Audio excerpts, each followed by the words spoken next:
Welcome to Novel Love Hearing. We bring you hundreds of novel audiobooks covering every genre and every kind of story you can imagine. Action? We've got it. Adventure? Absolutely. Horror? Of course. Whether it's the legendary Uchiha massacre or outrageous tales like stealing Naruto's and Sasuke's women, you'll find it here. From epic series like One Piece, Bleach, Fairy Tail, and Hunter x Hunter, to countless other adventures, our library has it all. Love novels but don't have time to read? No worries, just plug in your earbuds, sit back, and let the story take over. Good listening, and happy hearing. Hidden Sand Village was officially established. Ritu, a shinobi who had once fought Kyosuke, became the first Kazekage. Not wanting to strain relations between the two villages, Ritu personally wrote a letter to Kyosuke, expressing his admiration for the Hokage's strength and his hope for harmonious coexistence between their villages. Filled with all sorts of flowery diplomatic niceties. What an utterly boring letter, was Kyosuke's only response. If Hidden Cloud's village was a straightforward villain, then Hidden Sand Village was a two-faced schemer. Looking at the original timeline, no village had caused Hidden Leaf Village more trouble than Hidden Sand Village. In every major shinobi war, Hidden Sand Village always found a reason to clash with Hidden Leaf Village. Whenever they lost, they would immediately sign a peace treaty, only to turn against Hidden Leaf Village at the first opportunity. Before Gaara became Kazekage, Hidden Sand Village had the worst reputation among the 5 great nations. By the end of the year, as the shinobi world basked in a rare period of peace, a piece of news suddenly spread across all nations. In the isolated land of water, a unified shinobi village had already been established at the beginning of the year. Hidden Mist Village. With this, the Warring States period was officially over, and the shinobi world had entered a new era of conflicts among the 5 great villages. Hidden Leaf Village Year 4, Uchiha Training Grounds. A 9-year-old Haruto Uchiha held a short sword in his hand, his figure splitting into multiple afterimages as he constantly searched for the perfect opening to strike. His eyes gleamed with the deep black of the 3 Tomoe Sharingan, a clear indicator of his current strength. There it is. Darting into his father's blind spot, Haruto raised his sword, and for an instant, a crackling arc of lightning flickered through the air. Uchiha style, sword leap, thunderclap. This strike was executed with remarkable speed, its blade carrying a chilling sharpness. Without a doubt, it was the pinnacle of a devoted son's ambush against his father. With the insight granted by his 3 Tomoe Sharingan, few within the ranks of Chunin would be able to evade this attack. Even the clan's elite shinobi, who often served as his sparring partners, had to remain extremely vigilant when facing this 9-year-old boy. A single moment of carelessness, and they could easily fall prey to his cunning. Your momentum is quite good. Kyosuke's voice was calm as he slowly raised his hand. With a single finger, he lightly flicked the tip of Haruto's short sword. Crack. The supposedly well-crafted blade snapped cleanly in two. Ah! My weapon. Haruto landed gracefully, lowering his head in dejection, his expression filled with apparent disappointment toward his father. His act was impeccable. If not for Kyosuke's keen perception, which had already detected his son's true intentions, he might have been misled by this display and allowed his attention to waver. Boom. The ground beneath Kyosuke's feet suddenly exploded. Haruto, who had been lurking beneath the soil for quite some time, had finally found what he deemed to be the perfect moment to strike. However, before he could even emerge from the ground, Kyosuke merely extended his leg and pressed him right back into the pit. Ah! That's the real body. Someone, save him. The shadow clone standing nearby cried out in alarm, its voice filled with urgency. Kyosuke, however, merely chuckled and walked away, paying no mind to the clone frantically digging at the ground in an attempt to rescue its original. Instead, he turned his attention to the 2 girls who had yet to make a move. You go first, Irine. The 6-year-old Nagi's Uchiha was as delicate and lovely as a porcelain doll, her features exuding an almost irresistible charm. However, the glimmer of mischief in her eyes made it clear that she was far from being a simple and obedient child. Pa. You only call me Nei-san at times like this. The other girl, naturally, was the princess of the Land of Fire, Anzai-iri. With a quiet sigh, she rolled her eyes before stepping forward. She raised her hands, a soft green glow illuminating her fingertips. Chakra scalpel. Sensei, please prepare yourself. Iri's voice was polite and composed, even remembering to announce her attack before making her move. Kyosuke had no reason to criticize such courtesy. So long as she did not make foolish mistakes on the battlefield, it was of no concern. As for the mischievous little girl who was always looking for an excuse to slack off, she would have to be properly disciplined later. Perhaps he would use the upcoming spar as a pretense to teach his son a lesson.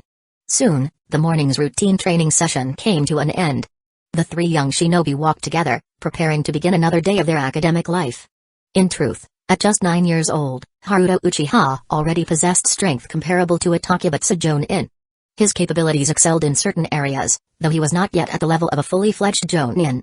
Even so, he had long since met the qualifications to graduate from the academy. The only reason he was still enrolled was because Kyosuke had personally blocked the path to early graduation. The Ninja Academy of today was nothing like it had been in the original story. Now, elite Jonin level instructors were in abundance, each of them experienced combat veterans. Even the clan elders, having grown restless with their idleness, had volunteered to serve as instructors, dedicating themselves to the training of young students. Such an opportunity was unparalleled. Out in the real world, it would be nearly impossible to find such a wealth of exceptional teachers. Even for his own son, remaining in the academy for a few more years would only be beneficial. Kyosuke was a busy man. He could not personally oversee every aspect of his children's training. When it came to their foundational education, it was far better to entrust them to the academy's instructors. Beyond that, the diversity of ninjutsu available within the academy was another compelling factor. The entirety of Hidden Leaf Village now operated under a merit-based system. A structure in which points could be exchanged for money, secret techniques, and even ideal marriage prospects. Adult shinobi risked their lives on knee-rank missions, only to earn fewer rewards than what an academy student could receive for placing first in the monthly exams. As the son of Kyosuke, countless eyes were watching Haruto's every move. He had no choice but to set an example. What's so great about early graduation? My foolish son, one day you will understand. Your days at the academy will be the happiest time of your life.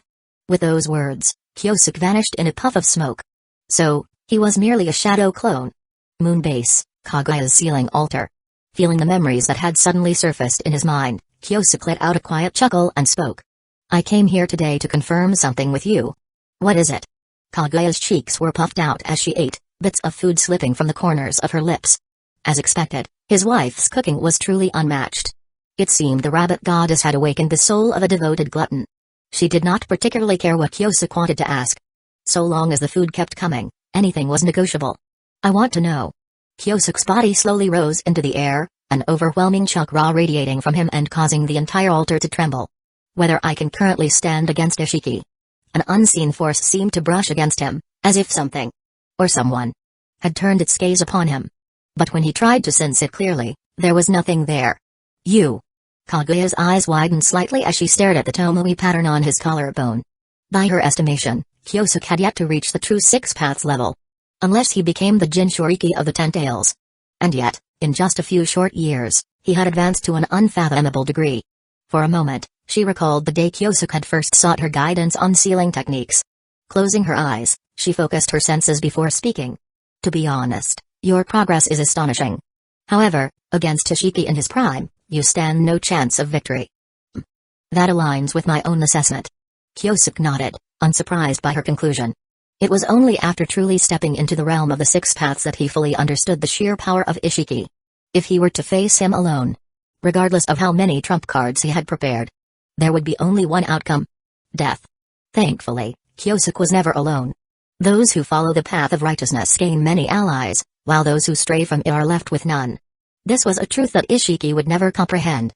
Name: Kyosuke Uchiha. Age: 25. Physical strength: 6 paths, low tier. Mental strength: Super Kage, high tier. Chakra reserves: 6 paths, low tier. Mastered abilities: various. Kekkei Genkai, Sharingan, Eternal Mangekyo, Sage Body, Ultimate. Chakra nature transformations: Fire, Max. Water, Level 9. Lightning, Max. Wind, Max. Earth, Level 9. Yin, Level 8. Yang, Max. Summoning beasts: Kiti, Manda Ninja Tools, Kusanagi Sword, Yada Mirror Points, 143,200. After the war ended, Kyosuke had spent a total of 200,000 points to successfully redeem the ultimate Sage Body. Following a long period of absorption and refinement, he finally broke through the bottleneck, achieving a true Six Paths physique. To the extent that he could now repel truth-seeking orbs with his bare hands. Many times, Kyosuke had wondered. Just how far was he from Otsutsuki Ishiki? Today, Kaguya had given him a clear answer. If he fought alone, he would be utterly defeated. Release me. At this moment, Kaguya was calm and composed, a far cry from her usual naive demeanor. If you and I join forces, Ishiki will die in an instant. And afterward? Kyosuke chuckled. You plan to consume the chakra of the entire world and forge it into a new chakra fruit? If you are unwilling, I have a more stable method. Gazing into those pristine, untainted white eyes, Kyosuke suddenly smiled. "Let's eat." Kaguya foolishly nodded, continuing to savor the exquisite cooking of the bun-haired princess. As for their previous conversation, both tacitly chose to let it be forgotten. Releasing Kaguya was not impossible, but only under the condition that he held the power to defeat her. He was certain that the goddess understood this as well. Begging blindly would be meaningless. Tearing their relationship apart was even more unwise. Kaguya was Kyosuke's final trump card. If he was ever truly at his wit's end, he would have no choice but to request the rabbit goddess herself to intervene. "Here, try this. Delicious." Chapter 235, The Flow of Life in Hidden Leaf Village. For 3 months, Kyosuke had remained on the moon, familiarizing himself with his newfound Six Paths level power. Defeating Ishiki would never be a one-man effort. The assistance of Madara and Hashirama was the key to victory. Thus, he no longer concealed the existence of the Otsutsuki, revealing everything, including Kaguya, to Hashirama.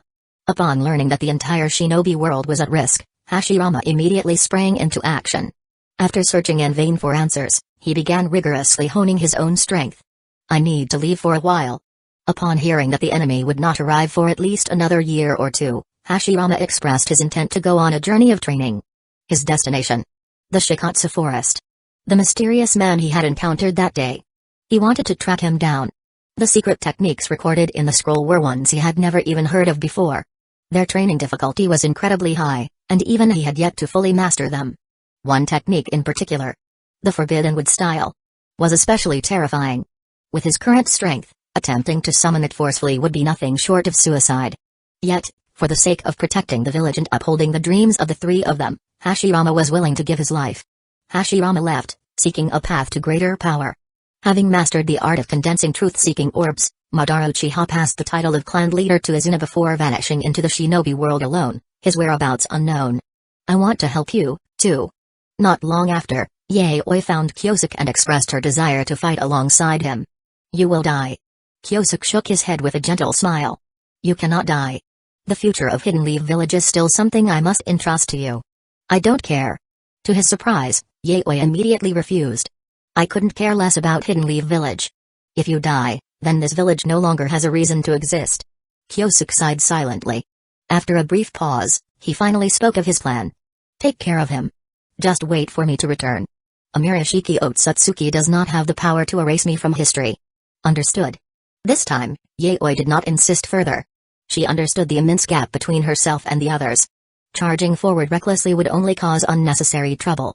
With ninjutsu rendered ineffective, even the power of the Tenseigan was greatly diminished. "Protect Hidden Leaf Village for me." This was Kyosuke's order. Perhaps even a request. Yaoi agreed. No matter what, she would safeguard the village. "You're making it sound like some tragic farewell. How unlucky." Kyosuke chuckled bitterly, stepping to the window and gazing at the bustling scenery outside. As the victorious nation, Hidden Leaf Village's name now echoed across the shinobi world. People had finally come to recognize the terrifying power of the god of shinobi. One of the consequences of this was a flood of mission requests from all over, nearly overwhelming Hidden Leaf Village's mission administration. With no other choice, Kyosuke had to temporarily reassign personnel from stationed military forces, sending them back in batches to help clear the backlog. Even then, many missions remained pending for extended periods before they could be assigned to suitable ninjas. Unwilling to tarnish Hidden Leaf Village's reputation, the Hokage himself secretly used shadow clones, disguising himself to complete missions personally. And truth be told, his efficiency far surpassed that of ordinary ninjas. Such is the power of a true Hokage. After half a year of grueling work, when public skepticism about Hidden Leaf Village began to surface, Kyosuke finally relented. "Issue an order. Any students who have completed 4 years of training may receive a temporary ninja license upon passing the assessment." Temporary ninja sounds unappealing. It might leave a bad impression on clients.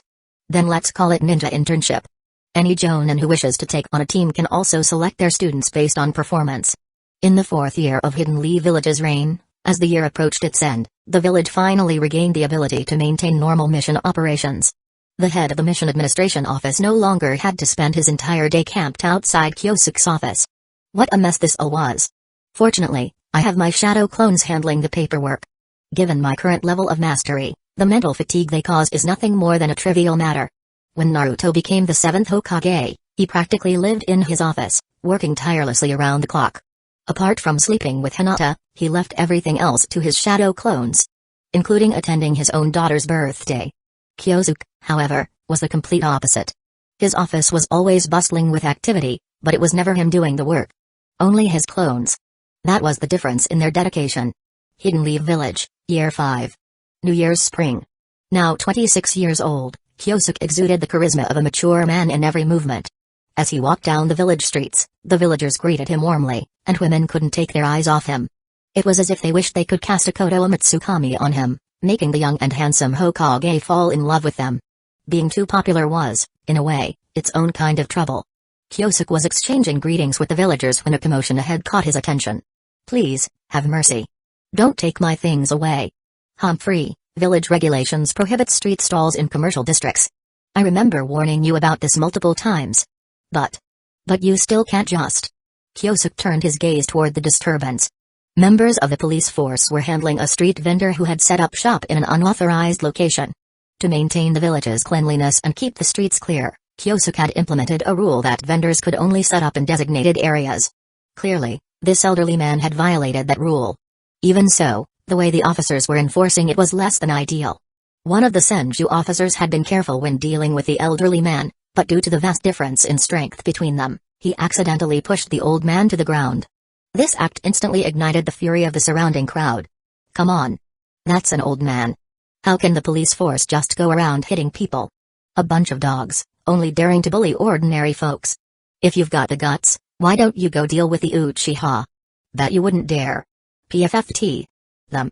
Wasn't the last beating from Lord Dizuna harsh enough for them? Ha ha ha. Are you talking about the ones who got detained by the Uchiha clan leader and only got released after the Hokage personally pleaded for them? If you ask me, the Senju clan is nothing but a bunch of bullies who prey on the weak and fear the strong. Especially that captain of the police force. I heard he's the worst of them all. Practically an utter disgrace to his family." From a distance, Kyosuke, who had been listening in with a smile, nearly burst out laughing at that last remark. An utter disgrace to his family. Huh? He should probably congratulate Tobirama on his newly earned nickname. However, in the next moment, Kyosuke's expression suddenly shifted. His eyes sharpened, and before anyone could react, he had already leaped into the scene. Catching the Senju clansman's hand just as it was about to deliver a slap, Kyosuke struck with a single powerful punch, sending the man crashing to the ground in pain. His voice turned icy as he spoke, abusing your authority under the guise of your status. Did you really think no one in Hidden Leaf Village could hold you accountable? With a swift gesture of his hand, a group of masked Anbu operatives appeared out of nowhere, immediately detaining the entire squad from the police force. Take them into Anbu custody for interrogation. I want to see just how many other misdeeds they've committed. How many innocents they've bullied and oppressed. Yes, sir. After personally helping the elderly man to his feet, Kyosuke offered a sincere apology. I am sorry. My failure in oversight has caused you distress.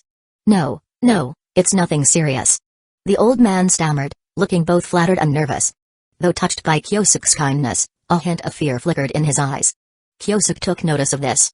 As if realizing something, he turned to his Anbu operatives and commanded. Ensure this old man's safety. If any filthy mongrel dares to lay a finger on him, I give you permission to strike first and report later. Understood. Thank you, Lord Hokage.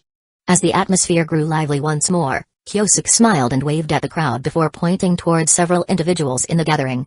Take them in for questioning as well. He ordered. Inciting unrest in public, recklessly slandering and spreading malicious rumors about the village's leadership. I want to determine whether they acted out of ignorance or with deliberate intent. At his words, a few people in the crowd showed clear signs of indignation. It seemed likely they had merely been speaking thoughtlessly, venting their frustrations. However, among them, the middle-aged man who had called the police force captain a disgrace suddenly looked uneasy. A trace of panic crossed his face, and his body tensed as if preparing to flee. In truth, this man was an undercover agent from Hidden Stone's village, planted within Hidden Leaf Village to monitor activities and sow discord. His mission had been progressing smoothly, and he had successfully incited several riots. Yet, he never expected that a mere minor incident would end up exposing him right under the Anbu's watchful eyes. I'm finished. The man's face turned ashen. Once the scene had settled, Kyosuke shook his head slightly before turning and walking away. Hidden Leaf Village's villagers were both endearing and infuriating. They placed unwavering faith in every decision made by the Hokage, trusting them unconditionally.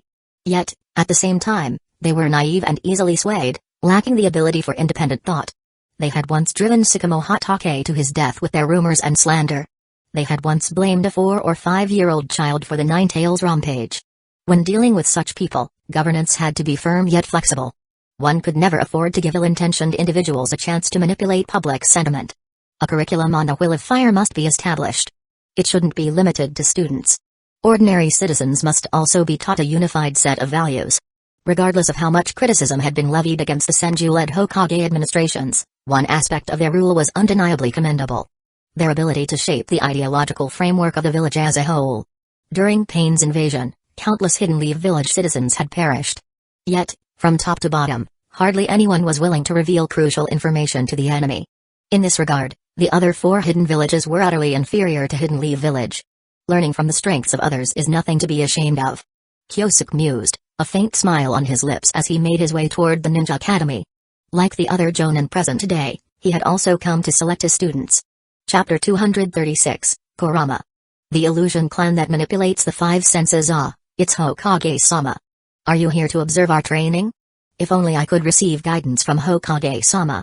News of the Hokage personally visiting the academy to select students for mentorship spread quickly across the entire campus. After all, he was the god of shinobi, the supreme authority of Hidden Leaf Village, standing at the pinnacle of power. Becoming his disciple would undoubtedly pave the way for a promising future within the village. Perhaps one day, they might even ascend to the position of the 3rd or 4th Hokage. As for the 2nd Hokage, it was likely that the choice would be made from among the current high-ranking officials. Figures such as Hyuga Yatewei, Izuno Ha, and even Senju Dobirama still had a glimmer of hope. Simply put, if the right moves were made, then the prestige that had once been lost could be regained through nearly the same means. The prerequisite, however, was the need to reform the way the police force currently operated. Gazing at the crowd gathered in layers upon layers, Kyosuke let out a wry smile before employing the Flying Thunder God technique, instantly teleporting to Haruto's side. Inside a senior year classroom, a group of young shinobi in training eagerly awaited the moment a Jonin instructor would recognize their talent and take them under their wing. The Hokage's presence only fueled their enthusiasm even more. Wow! It's the first Hokage himself. I never expected my brilliance would catch the attention of the village's highest authority. What do? I just hope the Hokage doesn't end up fighting with other shinobi over me. What a pity. He is already married and has children. Upon hearing this particular remark from one of the girls, Haruto's eyes widened in sheer disbelief. I see you as a friend. But you want to be my mother? Is this correct? Beside him, Iri let out a soft chuckle, her radiant beauty instantly drawing the attention of the boys in the room. Including one particular square-faced youth. Remember. His father's words echoed in his mind. You must build a bond with the princess of the Land of Fire. Even if you cannot become her lover, you must forge an extraordinary connection with her. The future of the Sarutobi clan rests upon your shoulders. Taking a deep breath, Sarutobi Hiruzen stepped forward, approaching the pair of young shinobi. Haruto, Iri, I hope we will be placed in the same team. Ah, it's Hiruzen. Haruto shot him a sideways glance, resisting the urge to tell him outright. You probably don't stand a chance. With his father being the Hokage, he naturally had the privilege of choosing his own students first. 2 of those spots were already taken by himself and Iri. The remaining position would likely be given to someone from a smaller clan. It was a way for the Hokage to demonstrate his support for mid and lower tier families within the village, sending a clear and positive message to the public. Although Haruto often seemed simple-minded, as if his only interest lay in training, in truth, he possessed a keen sense for politics. Even if Kyosuke never explained things explicitly, he could piece together the situation on his own. This was what one might call innate talent. For now, his understanding of the matter reached only this level. As for whether his father had deeper intentions, Haruto had no way of knowing. Currently, while the 5 great hidden villages stood as equals, Hidden Leaf Village remained overwhelmingly dominant, its power practically unrivaled. However, this did not mean that Hidden Leaf Village could afford to let its guard down. The other 4 villages, unable to challenge the present, could always set their sights on the future. Yes, your Hidden Leaf Village is strong. Yes, you have those monstrous shinobi we could never hope to defeat, even if we joined forces. But tell me, how long do you think they will live? 80 years? 100? Once those few Super Kage-level figures passed away, Hidden Leaf Village would no longer reign supreme over the shinobi world. Even if it remained a colossal force, its ability to deter its enemies would be significantly diminished. Unless Hidden Leaf Village could prove that. Even without its legendary 3 protectors, the village's future would remain just as bright. The best way to achieve this was by cultivating outstanding successors. The young shinobi gathered here today were all part of that vision. One day, Hidden Leaf Village would rely on them to carry its legacy forward. Not just now. Even in the future, you will continue to look up to Hidden Leaf Village. Kyosuke tapped his fingers lightly against the desk, a peculiar thought arising in his mind. He wanted to organize a joint chunin exams between the 5 hidden villages. There was no better way to prove Hidden Leaf Village's future strength than by having its young shinobi defeat their peers from other villages. And during the event, he could invite the wealthy merchants and influential figures from across the Land of Fire, using their voices to spread the village's dominance.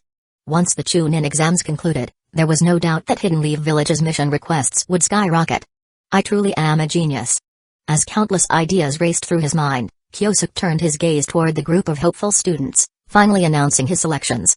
Haruto Uchiha, Anzai Iri, and Kurama Jun. The 3 young shinobi, their hearts pounding with excitement, immediately stepped forward to stand at Kyosuke's side. Among them, none was more astounded than Kurama Jun. Not even in his wildest dreams had he imagined that he would one day become the disciple of the Hokage himself. Kurama Jun, the young heir of the Kurama clan, a boy blessed with both remarkable talent and an exceptional temperament.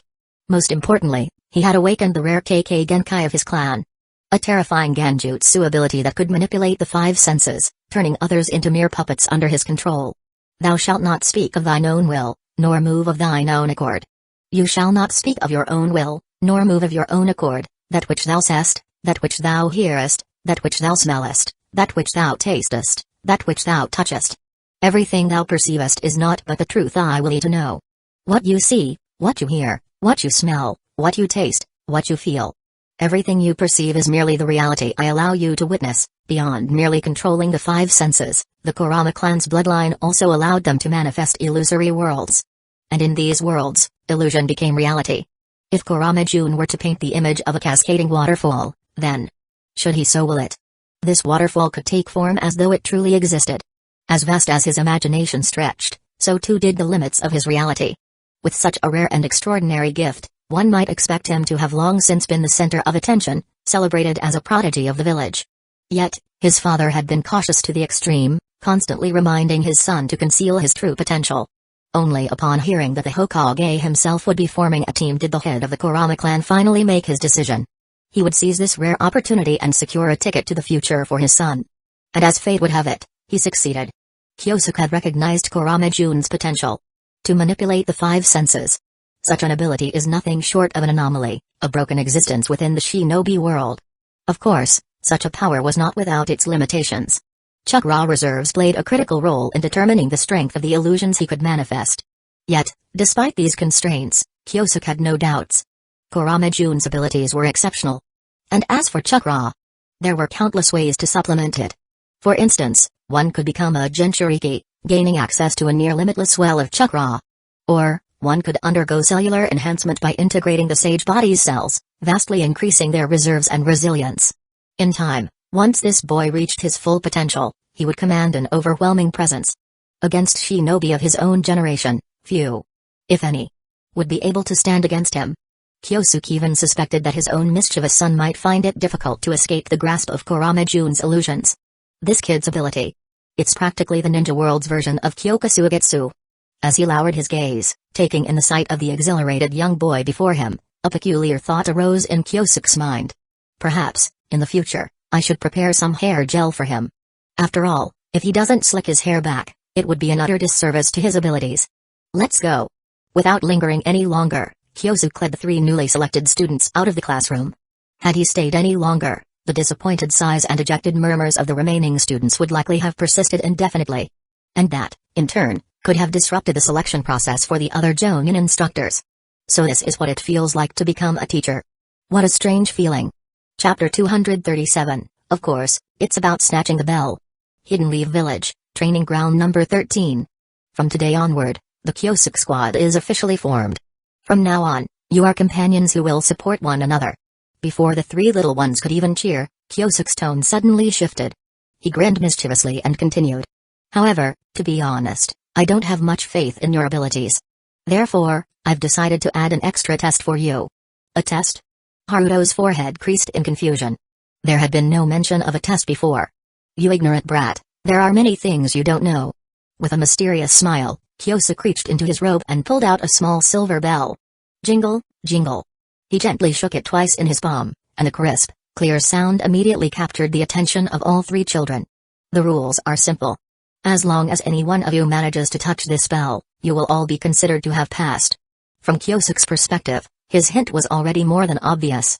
The real purpose of the test should be clear to them. However, he was quickly left disappointed. Haruto and Kurama-jun hadn't even exchanged a single glance the entire time. Touch the bell and we win.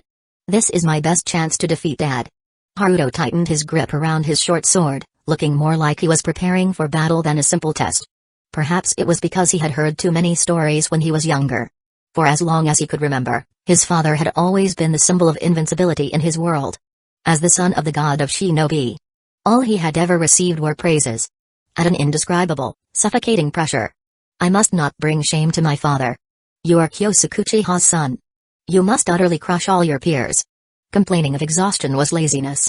Saying he was struggling was an insult to his own talent. Only through relentless, ceaseless effort could he earn the approval of his parents and clan. To outsiders, being born into the family of the god of shinobi was an opportunity beyond imagination. But for Haruto Uchiha, the title of Kyosuke's son was a brand. A curse. Etched into his very existence, one he could never escape. Fortunately, he had the strength to live up to expectations. He was far more mature than other children his age. He understood all too well. Only absolute power could ensure survival in the shinobi world, only strength could protect his family. Haruto did not resent his parents or his clan. He had accepted the weight of his identity without hesitation. However, the thought of defeating his father had long since become an obsession, engraved deep within his heart. It was as if, by succeeding, he would finally fulfill everyone's expectations of him. Perhaps then, I can choose the life I truly want? Haruto wasn't sure. But there was one thing he did know. No matter what, he would pass this test today. On the other side, Kurama-jun was just as determined. The Kurama clan was small. Each generation had only a handful of members. Lacking strength, lacking reputation. If not for their legendary KK Genkai, their family might not have even survived in the Land of Fire. That was why, the first time he had pulled his father into his painted world, the look of astonished joy that broke through his father's despair had been unforgettable. He had sworn to himself. He would never forget that moment. And he would never allow himself to become weak. Father said that just having the KK Genkai isn't enough to be a top-tier shinobi. Every past wielder of our bloodline ability has met the same fate. Killed in ambushes and assassinations. I won't repeat their mistakes. I refuse to be just another so-called expert who can only set traps in advance. Clang. With a sharp metallic ring, Jun unsheathed the long blade at his waist, his gaze sharpening as he prepared to demonstrate his hard-earned illusionary combat technique to his teacher. The two boys, driven by ambition and the desire to prove themselves, were determined to defeat the god of shinobi in their own way. As for the perceptive Eri, she had already grasped Kyosuke-sensei's true intentions. Sigh. But these two idiots. Seeing Haruto charge forward without hesitation, Anzairi let out a soft sigh.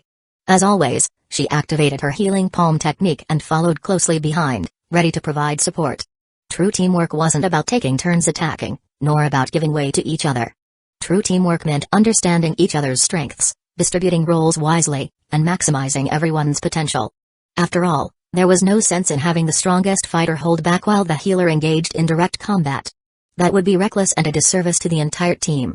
Haruto's three Tomoe Sharingan locked onto his father's every movement, his mind rapidly simulating the possible defensive actions Kyosuke might take. Would he catch my short sword between his fingers? Or would he use steel style to take the hit head-on? A sidestep to evade? A clash with lightning style? A gust of wind style to throw him off balance? A surge of fire style to burn away the attack? Damn it. His father had far too many techniques at his disposal. In less than 2 seconds, an endless stream of possibilities flashed through Haruto's mind. But in the end, he abandoned the idea of predicting Kyosuke's response. Instead, he chose to face him directly, relying solely on his own raw strength. In the blink of an eye, his short sword, wrapped in crackling lightning, slashed through the air in a diagonal arc. The sheer speed was astonishing, and the force behind it was overwhelming, like an eagle diving from the heavens to strike its prey with lethal precision. It was an attack no ordinary 10-year-old should have been capable of unleashing. Any other instructor would have marveled at his talent, showering him with praise. Unfortunately, from Kyosuke's lips, he received only a single word. Foolish.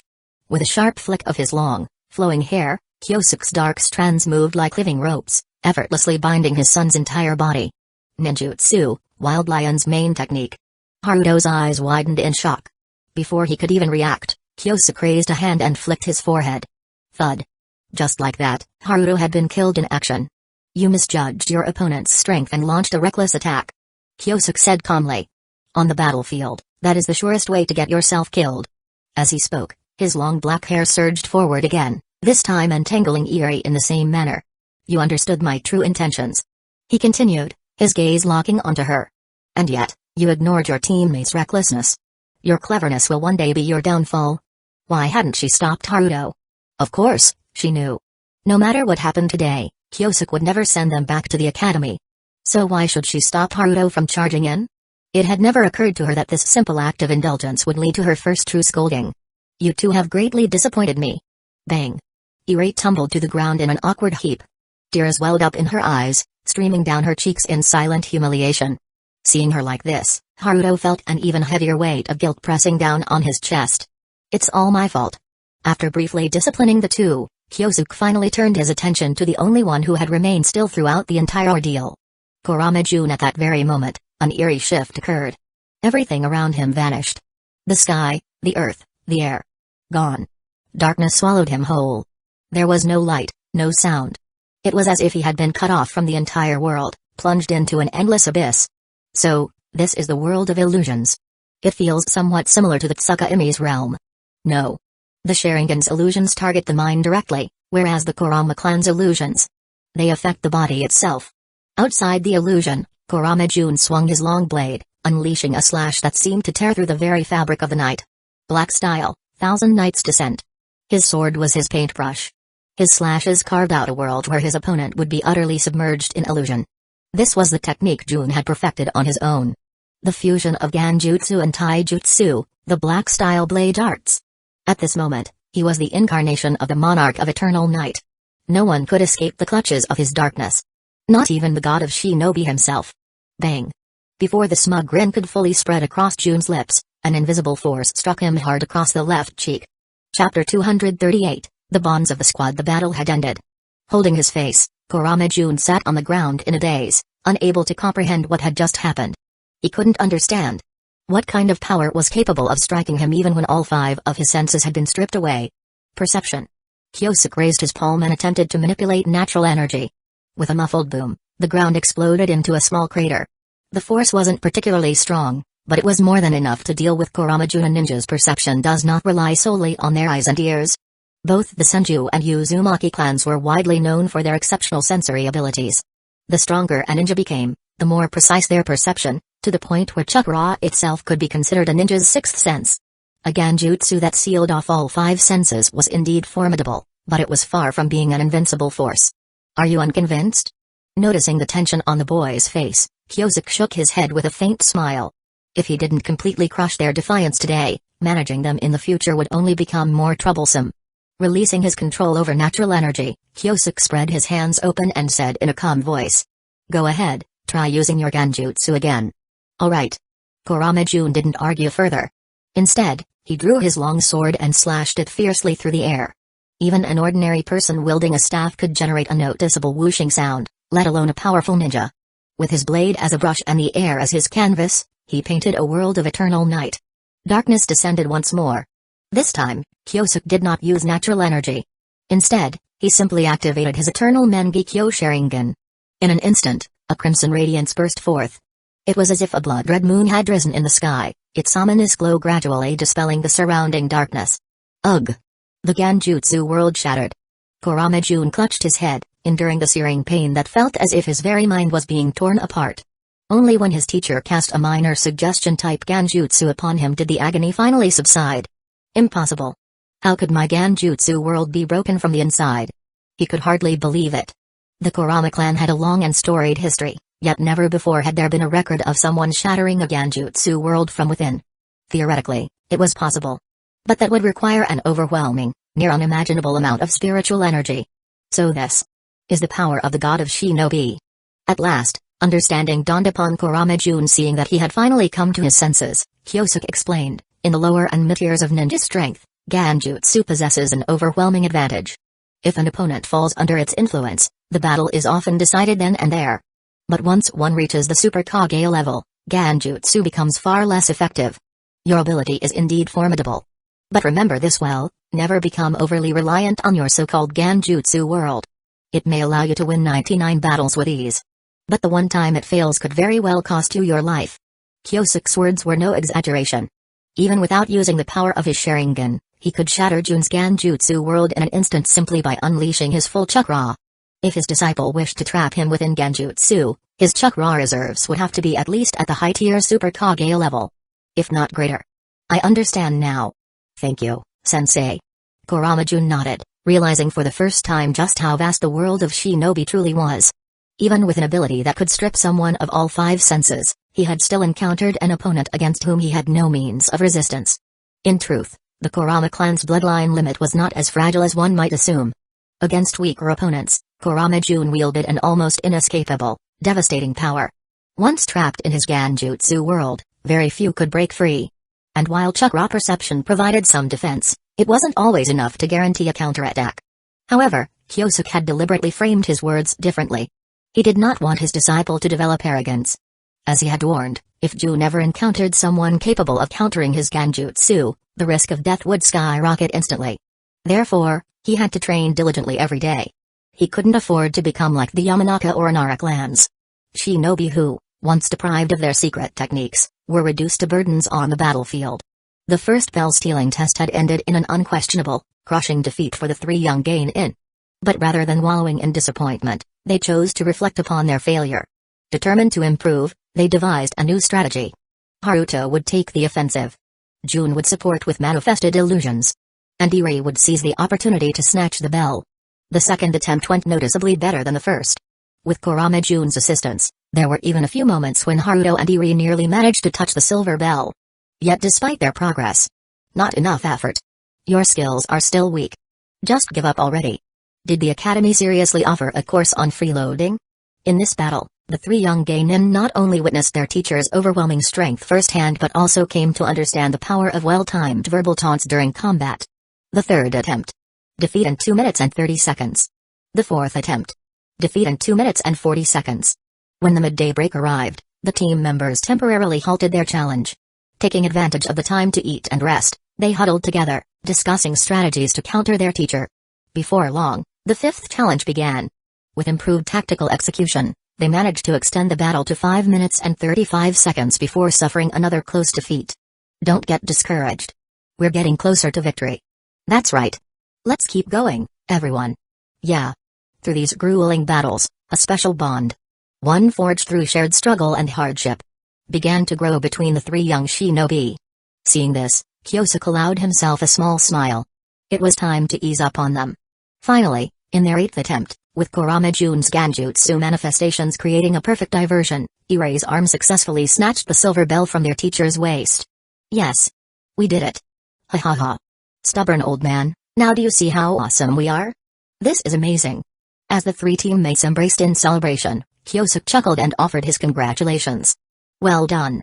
You have officially earned the right to participate in field missions. However, I must remind you. Wearing a leaf forehead protector is not something to take lightly. Even as a Genin, you must possess the strength to stand on your own. And one more thing. Remember this well. As my disciples, you must always be ahead of all your peers. That is my personal expectation of you. Hearing this, the 3 young shinobi, exhausted yet exhilarated, forced themselves up from the ground.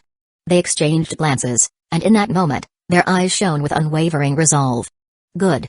To celebrate the formation of our team, dinner is on me tonight. You can choose the place you like. Yay. In the days that followed, Kyosuke's shadow clones took charge of leading the young shinobi on missions from morning till night. They helped an elderly woman retrieve her runaway cat.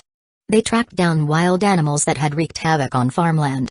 They assisted an elderly widower in searching for his long-lost companion. They even provided company to a certain charming widow whose beauty was well known across the village. And so on. Before they knew it, 2 months had passed. And by this point, patience was wearing thin. Damn it, old man. How much longer are we going to keep wasting time with this nonsense? Haruto, unable to hold back any longer, finally snapped. Day after day, it had been nothing but trivial, mundane chores. Not just for him. Eri and June were at their limits too. Honestly, the only thing keeping them sane was the fact that they still had time to train every day. If not for that, they might have lost their minds long ago. You want a real challenge? Sitting in the Hokage's office, Kyosuke reached into his drawer, pulled out a mission scroll, and placed it in front of them. How about an S-rank mission? Is that exciting enough for you?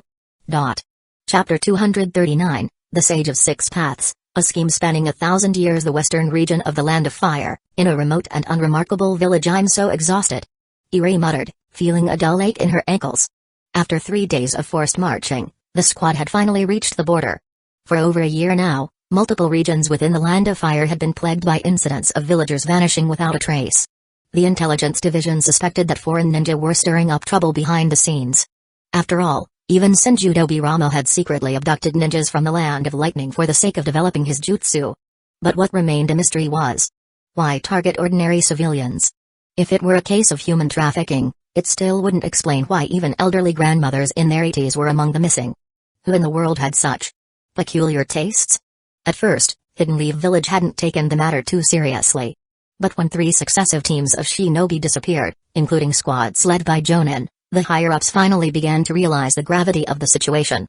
It just so happened that Kyosuke's disciples had been complaining about the dullness of their assignments, so he made a decision. He would personally take on this S-rank mission.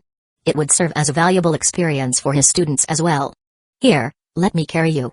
Haruto, seeing that Eri was struggling, didn't say much. He simply crouched down, offering her his back.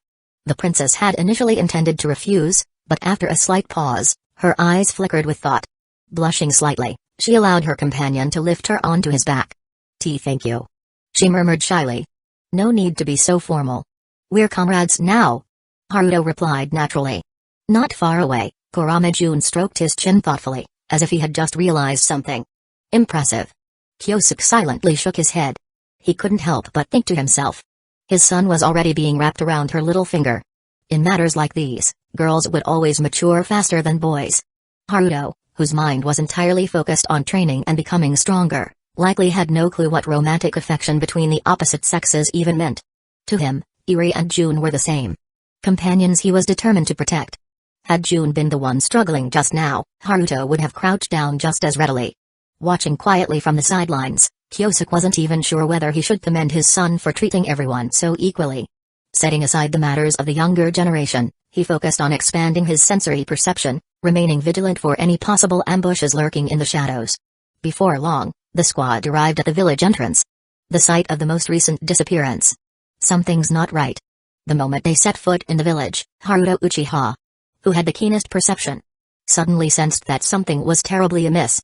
It was too quiet. No matter what had happened, a rural village should never be this silent. There were no voices, no footsteps. Not even the clucking of chickens, the quacking of ducks, or the distant barking of dogs. A heavy sense of foreboding settled over them. Damn it, we're too late. Haruto muttered, his expression darkening. He turned to his teammates. The situation is unclear. I'll send a shadow clone to scout ahead first. Got it. We'll follow your lead. Seeing this, Kyosuke nodded approvingly. At least the brat wasn't completely reckless. Had Haruto suggested splitting up, the enemy lurking in the shadows would have surely picked them off one by one. In that case, let alone Eri, who specialized in healing.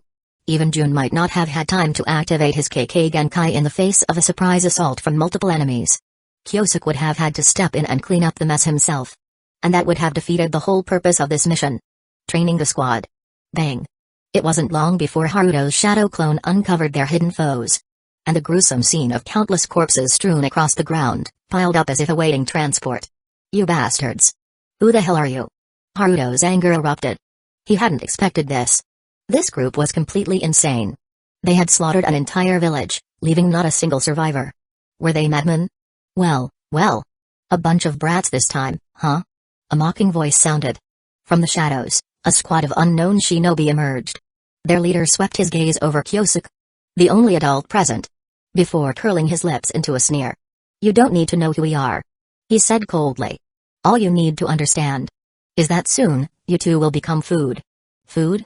Kyosuke frowned in confusion. The situation was turning out to be even more complicated than he'd anticipated. Leave their leader alive, he instructed his students. This group was no weaklings. Their leader alone possessed chakra on the level of an elite chunin. Unfortunately for them, that was still far from enough to contend with his 3 disciples. Illusions ensnared the enemy, while a swift teleportation jutsu cut them down in an instant. Before Eri even had the chance to take action, the battle was already over. Grabbing hold of the squad leader, whose legs had been completely crippled, Kyosuke wasted no time with pointless interrogation. Instead, his Sharingan spun, casting a powerful Genjutsu. At once, the enemy's mind was stripped of resistance, forcing him to speak the truth. We capture people and send them to Hidden Grass Village. Hazuki Castle, Hazuki Castle. A prison for shinobi, established by Hidden Grass Village, under the commission of multiple nations. It was located on a small island near Hidden Grass Village, completely surrounded by the sea. The island derived its name from the ghostly lantern fruit, Hazuki, which grew abundantly there. The castle was always governed by a clan that specialized in the fire-style, heavenly prison technique. By branding prisoners with this sealing jutsu, they not only suppressed their chakra but also prevented any attempts at escape. Even someone as powerful as Naruto Uzumaki, the Night-Tail's Jinchuriki, had once been unable to break free from this fire-based prison seal. Yet, despite everything Kyosuke had learned, one question remained unanswered. Why was Hazuki Castle abducting people on such a large scale? Wait. A sudden spark of realization flickered in Kyosuke's mind. He finally understood. The box of ultimate bliss. These lunatics. They must be after that cursed box. The box of ultimate bliss. A mythical relic said to grant a single wish to whoever opens it. According to legend, it was an ultimate weapon from the era of the Sage of Six Paths himself. Its 4 sides bore 4 human faces, each representing an emotion: joy, anger, sorrow, and pleasure. In ancient times, Hidden Grass Village had nearly conquered the entire world with the power of this box. But what people did not realize was, it never actually granted wishes at all. Instead, within its depths lurked a monstrous entity, born from devastation and fear. The tale passed down through history was not one of conquest, but of near annihilation. The entity sealed within the box had once brought the shinobi world to the brink of destruction. Now that Kyosuke had connected the dots, he was no longer surprised by Hazuki Castle's actions. However, an even deeper question emerged within him. If the box of ultimate bliss was so malevolent, then why did the Sage of Six Paths create it?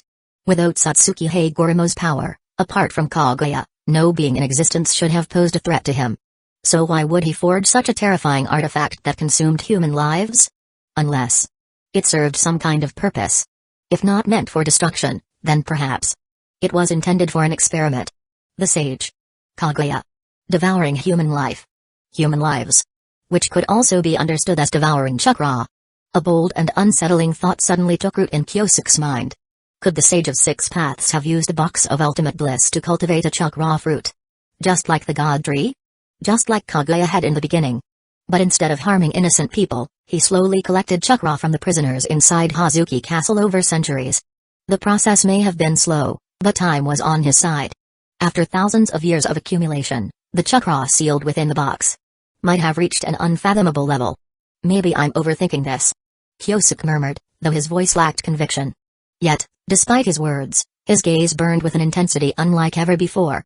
Because if his theory was right, if there truly was a chakra fruit hidden within the box of ultimate bliss, then could he seize it for himself? Regardless of whether it was possible or not, Kyosuke had already made up his mind. He needed to visit Hazuki Castle in person. Chapter 240. One must not rush blindly into battle. The hidden village in the grass was situated in the land of grass. The village's shinobi were known for their proficiency in studying and replicating the jutsu of other nations. An ability that had earned them a reputation as a village skilled in learning. Aside from establishing the infamous Hazuki Castle, their most well-known historical involvement was in the Third Shinobi War. The Battle of Kanabi Bridge. The battlefield where Obito fell was also the cherished home of the reclusive Madara Uchiha. Of course, the battle itself had been fought between Hidden Lee Village and Hidden Stones Village, with Grass Village playing little more than a background role. Had their village been stronger, had they possessed even a single formidable warrior, perhaps the aging Madara would not have remained in hiding in the land of grass for decades. After checking off another famous landmark, Kyosuke's team continued their journey southward. They crossed the river by boat and soon arrived at a place that sent shivers down the spines of missing ninja across the lands. Hazuki Castle. Remember, during the mission, it is best if we maintain a low profile, Kyosuke instructed, his tone carrying a hint of seriousness. We must not blindly rush into battle. That would only jeopardize our chances of success. Got it. A cheerful voice responded. Oh. Another responded, his voice indifferent. came the last reply, nothing more than a simple hum of acknowledgement. Among the 3 young shinobi, only Iri, the delicate and adorable little princess, responded with enthusiasm. The other 2 boys, however, showed little interest. And who could blame them? When they first accepted this S-rank mission, they had imagined a perilous journey, one fraught with life-threatening danger lurking at every turn. Instead, their travels had been largely uneventful. The only opponents they had encountered so far were small-time thugs, and most of their time had been spent on endless travel. To make matters worse, their teacher refused to use the Flying Thunder God technique, claiming that reading 10,000 books is not as valuable as traveling 10,000 miles. That they needed to experience the world with their own 2 feet. Haruto, for his part, had his own theory. His foolish old man was just enjoying the scenery.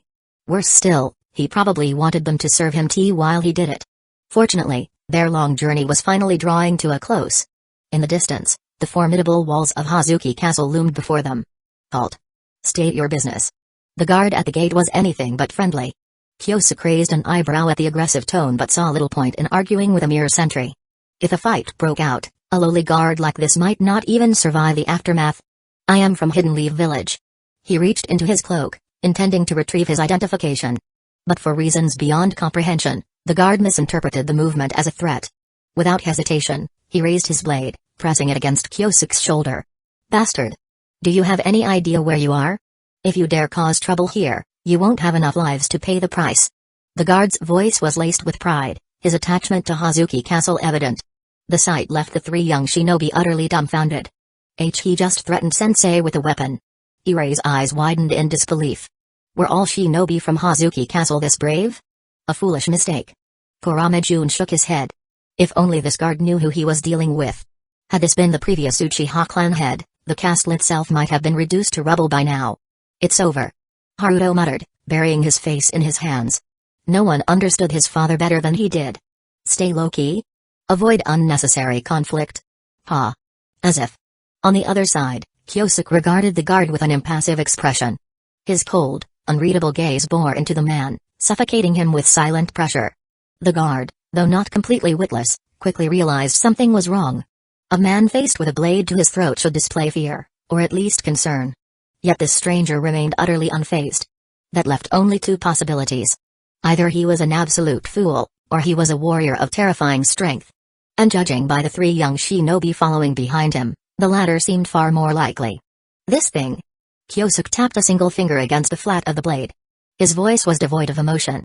It does not have the power to threaten me. And you. His tone dropped to a chilling whisper. Do you understand what it means to wield a sword? A man who draws his blade must always be prepared to be cut down in return. Boom. A thunderous explosion shattered the silence. To the shock of all onlookers, the massive gates of Hazuki Castle crumbled into ruin. Haruto exhaled sharply, pressing a hand against his face. He should have known better than to expect anything different. Of course, his father had gone and started a fight. Kyosuke wasted no time. Summoning a dozen shadow clones, he issued a single command. Search for the box of ultimate bliss. Then, turning to his disciples, he gave a simple order. From this moment onward, anyone who shows hostility toward you is an accomplice to the missing persons case. I grant you permission to strike them down at will. But. Iri hesitated, her keen political instincts warning her of potential consequences. Sensei, won't this provoke a conflict between our nations? Kyosuke let out a disdainful chuckle. You mean Grass Village? His lips curled into a smirk. They do not dare to hold resentment. They are not even allowed to have resentment. Is that so? In fact. Kyosuke continued with an air of nonchalance. When all is said and done, they might even present us with gifts and personally offer their apologies. That's ridiculous. Iri murmured in disbelief.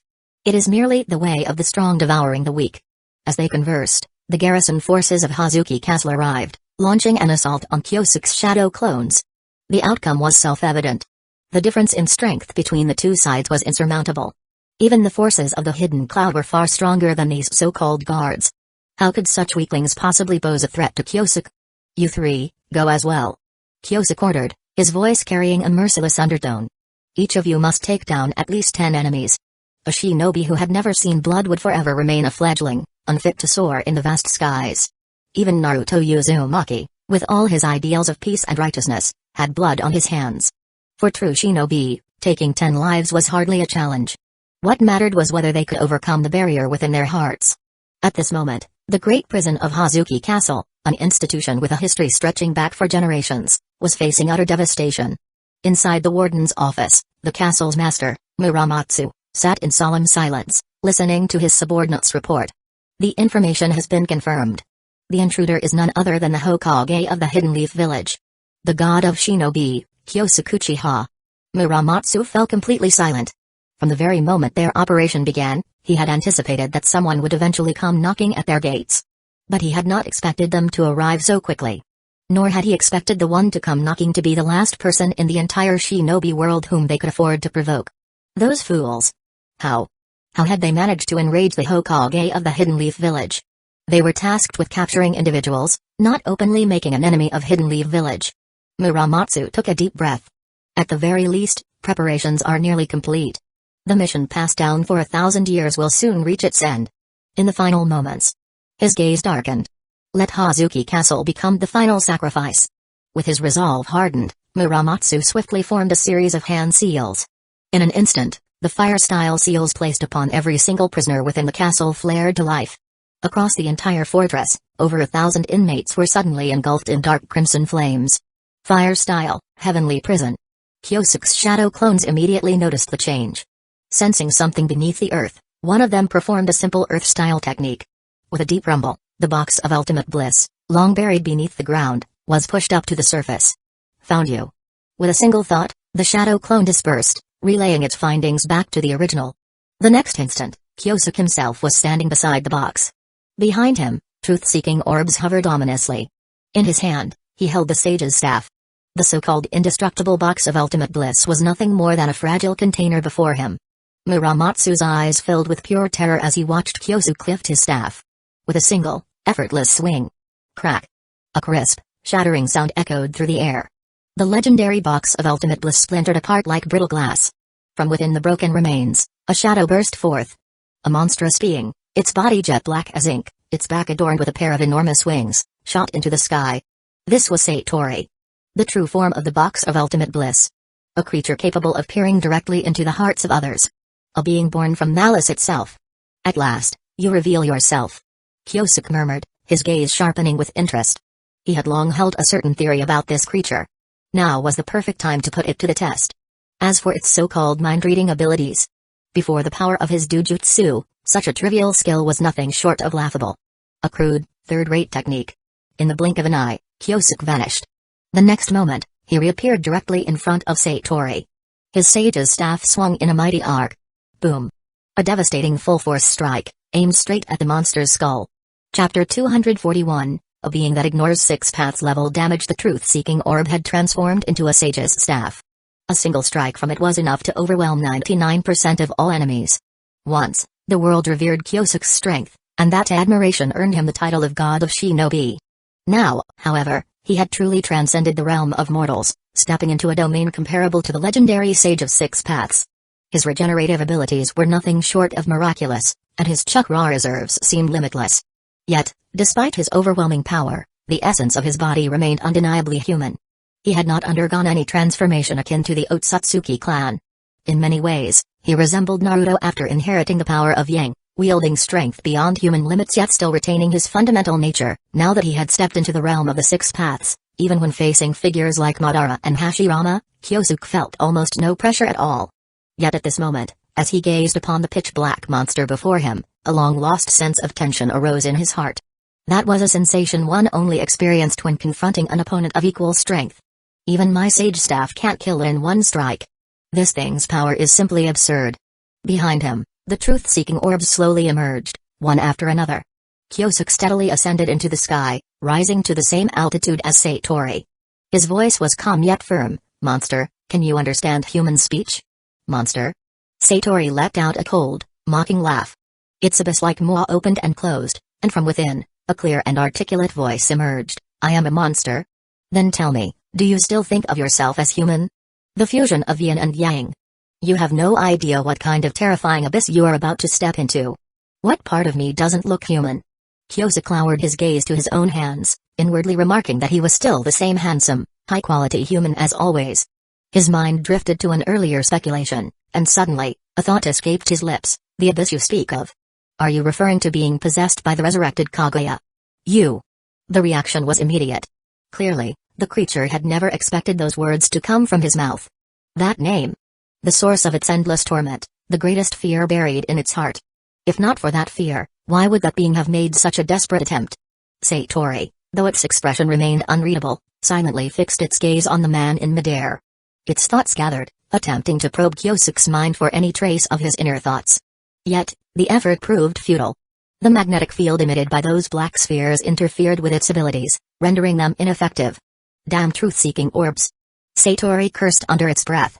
Though it was spoken softly, the words reached Kyosuke's ears with unmistakable clarity. It even recognizes the truth-seeking orbs.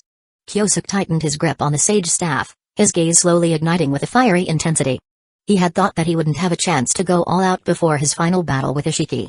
But it seemed the shinobi world still harbored some shadowy, ancient beings that had long lurked beneath the surface. No need for any more words. Lifting his staff horizontally, Kyosuke erupted with an unparalleled burst of speed. In an instant, he appeared beside the monster and struck it once more, sending it flying through the air. Swift style, shadowless flight. Having awakened the power of swift release, Kyosuke could now discard almost all other movement techniques except for the flying thunder god.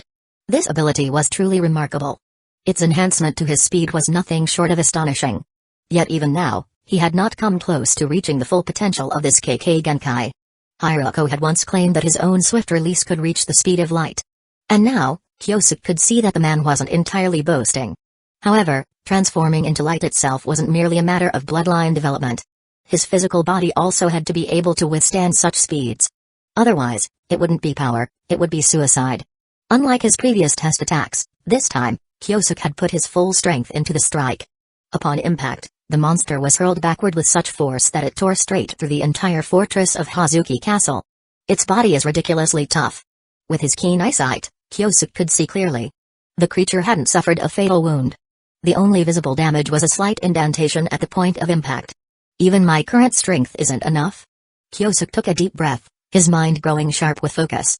The natural energy lingering in the air surged toward him like water rushing down a drain, flooding into his body. Sage mode. Activated. However, after reaching the 6 paths level, the outward transformation of Kyosuke's sage mode had nearly disappeared. The only visible sign was the dark red markings around his eyes. Standing still for a moment, he quietly assessed his current state. Then, he sighed softly, realizing that sage chakra no longer provided much of a boost to his power. To achieve a significant enhancement, he would need to absorb all the natural energy within a certain range. However, the method to accomplish this remained uncertain. If he relied solely on his own ability to absorb nature energy, it would take at least 2 hours to gather a sufficient amount. However, the black monster before him exuded an air of eerie composure. But Kyosuke highly doubted that it would simply stand by and grant him that time. Besides, I doubt I could even contain such an enormous amount of senjutsu chakra. During the second battle of the Valley of the End, Naruto only managed to control such vast amounts of natural energy because he used Kurama as a vessel. No. Even then, he only managed to unleash about 30% of that power. Whether it was due to unwillingness or inability, the result was the same. His strength barely matched Indra's. I might be able to utilize my complete body Susanoo, but the question remains. How do I even absorb that much energy? While Kyosuke was contemplating ways to enhance his strength, the black creature attempted to slip away unnoticed. Unfortunately for it, its massive body ensured that even the smallest movement caused a terrifying disturbance. Unless Kyosuke was both deaf and blind, there was no way he wouldn't notice its attempt to flee. Not willing to continue the fight? Does it have some kind of concern? Or is it simply because, despite its sturdy body, it hasn't yet mastered the corresponding combat power? Regardless of the reason, Kyosuke had no intention of letting it leave so easily. The fact that it recognized the truth-seeking orbs and possessed knowledge of Otsutsuki Kaguya meant that this creature was far more than just a mindless beast that devoured lives. And if his guess was correct, then he was getting closer and closer to the truth. Boom. The air exploded in an instant, sending a massive shockwave rippling outward in a perfect circular arc. Like a shooting star, Kyosuke's figure streaked through the sky, slamming directly into the black monster with devastating force. A surge of unmatched power erupted as he drove the creature backward, forcing it along the ground. Everything in their path, earth, rock, and even the very landscape itself, was completely obliterated under the sheer force of their collision. Though the black monster's combat ability was somewhat lacking, there was no denying the fact that its physical body had reached the 6 paths level. Its durability was even greater than Kyosuke's current form. And thus, for the first time in 1,000 years, a battle between six-paths-level entities erupted in the shinobi world once more. Bastard! Don't push me too far. Despite the overwhelming impact, Satori still retained the ability to speak. Kyosuke could clearly sense the rage and frustration in its voice. Yet, notably, there was no fear. That could only mean one thing. It knew, with absolute certainty, that no matter what, it would not suffer fatal damage. At that moment, a thought flashed through Kyosuke's mind. Did the Six Paths brothers feel this same sense of powerlessness when they faced Kaguya at her peak? Techniques that should be overwhelming. Simply bouncing off an opponent, failing to even leave a scratch. This is even more despair-inducing than having jutsu absorbed outright. If it can completely ignore my attacks, then its body's durability must have already reached the level of a high-tier Six Paths being. However, it still doesn't seem fully accustomed to this power. That might just be my opportunity. Tightening his grip on his sage staff, Kyosuke moved swiftly, suppressing the creature's movements. Then, with a single hand seal, a blinding flash erupted from his mouth. Sage art, storm style, light fang. A streak of brilliant purple light shot forth, slicing through the air at an astonishing speed. At last, for the first time in the battle, a visible crack formed upon the black monster's seemingly indestructible exterior. And in that instant, Kyosuke's eyes widened in shock. His unparalleled insight allowed him to finally see the truth hidden within the creature's body. Chapter 242, The Sage of Six Paths has fallen to darkness. The cutting power of Storm Style, Light Fang was truly terrifying. Even truth-seeking orbs could be sliced in half with a single strike, let alone the body of this monstrous black creature. No matter how powerful it was, it could not withstand a laser-like slash head-on. What is that? Kyosuke, who was just about to make a move, froze in place. He had never imagined that hidden within Satori was another person. A figure that seemed eerily familiar. Perhaps realizing that there was no escape, the black creature ceased retreating. Its muscles wriggled and contracted inward, as if being drawn back into itself. Before long, its enormous frame shrank to the size of a normal human, and the grotesque outer shell completely disappeared. What emerged before Kyosuke was a young man with pale, almost deathly white skin, and a pair of horns protruding from his forehead. His features bore the distinct traits of the Otsutsuki clan. And more than that, his face was strikingly familiar. I truly never expected this. Kyosuke's expression grew solemn as he spoke. The great sage of Six Paths, the founder of the shinobi world. Hiding within the box of ultimate bliss, bringing disaster upon the land. Yes, there was no mistake. The person concealed within Satori's body was none other than the youthful form of Heigoromo Otsutsuki, the legendary Sage of Six Paths. At one point, Kyosuke had entertained the idea that the Sage of Six Paths might still be manipulating events from the shadows. But he had never expected their encounter to happen under such circumstances. If it were truly Heigoromo Otsutsuki, then his strength was beyond question. Even without an abundance of chakra, his physical prowess alone was immense. At the very least, Kyosuke, who had only just stepped into the realm of the Six Paths, stood no chance of inflicting significant harm upon him. The Sage of Six Paths. The young man standing before him appeared dazed, as though struggling to recall the meaning of that title. After a long silence, he finally shook his head and spoke. No, you are mistaken. I am not the Sage of Six Paths. Kyosuke frowned slightly. What do you mean? The young man seemed to ponder for a while before finally choosing his words carefully. I am merely. He hesitated before continuing, searching for the most fitting description. A manifestation of his will, created to fulfill the vision of an artificial chakra fruit. As expected. Kyosuke had already suspected as much. So, the true purpose of the box of ultimate bliss was to conduct experiments for the fruit's creation. Thanks to his foresight and insight, Kyosuke was able to discern the true intention behind the Sage of Six Paths' actions. As for the young man standing before him, he was likely no different from the second shadow clone and black Zetsu. Both created through yin-yang style, mere constructs of thought and energy. The sage had long since departed to the Pure Land, leaving behind this will-born entity in the box of ultimate bliss to oversee the fruit's cultivation. As for why he had suddenly gone berserk, Kyosuke speculated that it had something to do with his own interference. His actions had disrupted the natural course of events. Otsutsuki Ishiki was on the verge of resurrection, and when that happened, the shinobi world would be plunged into devastation. His threat was no less than that of Kaguya's revival. For Heigoromo Otsutsuki, who had always cared deeply for the world's people, standing by and watching disaster unfold was simply not an option. And how could he prevent it? The answer was simple. Accelerate the condensation of the chakra fruit and reach the level of divine fire before the enemy appeared. If both sides stood at the same height, Then as the founder of Ninshu, Hagoromo was confident he could defeat his foe. Why don't we end this conflict here? The young Hagoromo spoke calmly. Ishiki's power is beyond ordinary comprehension. Only by joining forces can we hope to protect the ninja world. Joining forces? Kyosuke fell silent, furrowing his brows. After a moment of hesitation, he gave a slight nod. It's not entirely out of the question. But you must stop attacking the people of the Land of Fire. Of course. I have already gathered sufficient chakra. The young Hagoromo nodded, relaxing his posture as he stepped forward, lowering his guard. It seemed that the two were about to put aside their hostilities and join forces to build a brighter future together. But in the next instant, two hands struck forward at the exact same moment, piercing through each other's chests with lightning speed. A mutual betrayal. Despicable. Shameless bastard. The young Hagoromo's face twisted with fury, his expression filled with malice.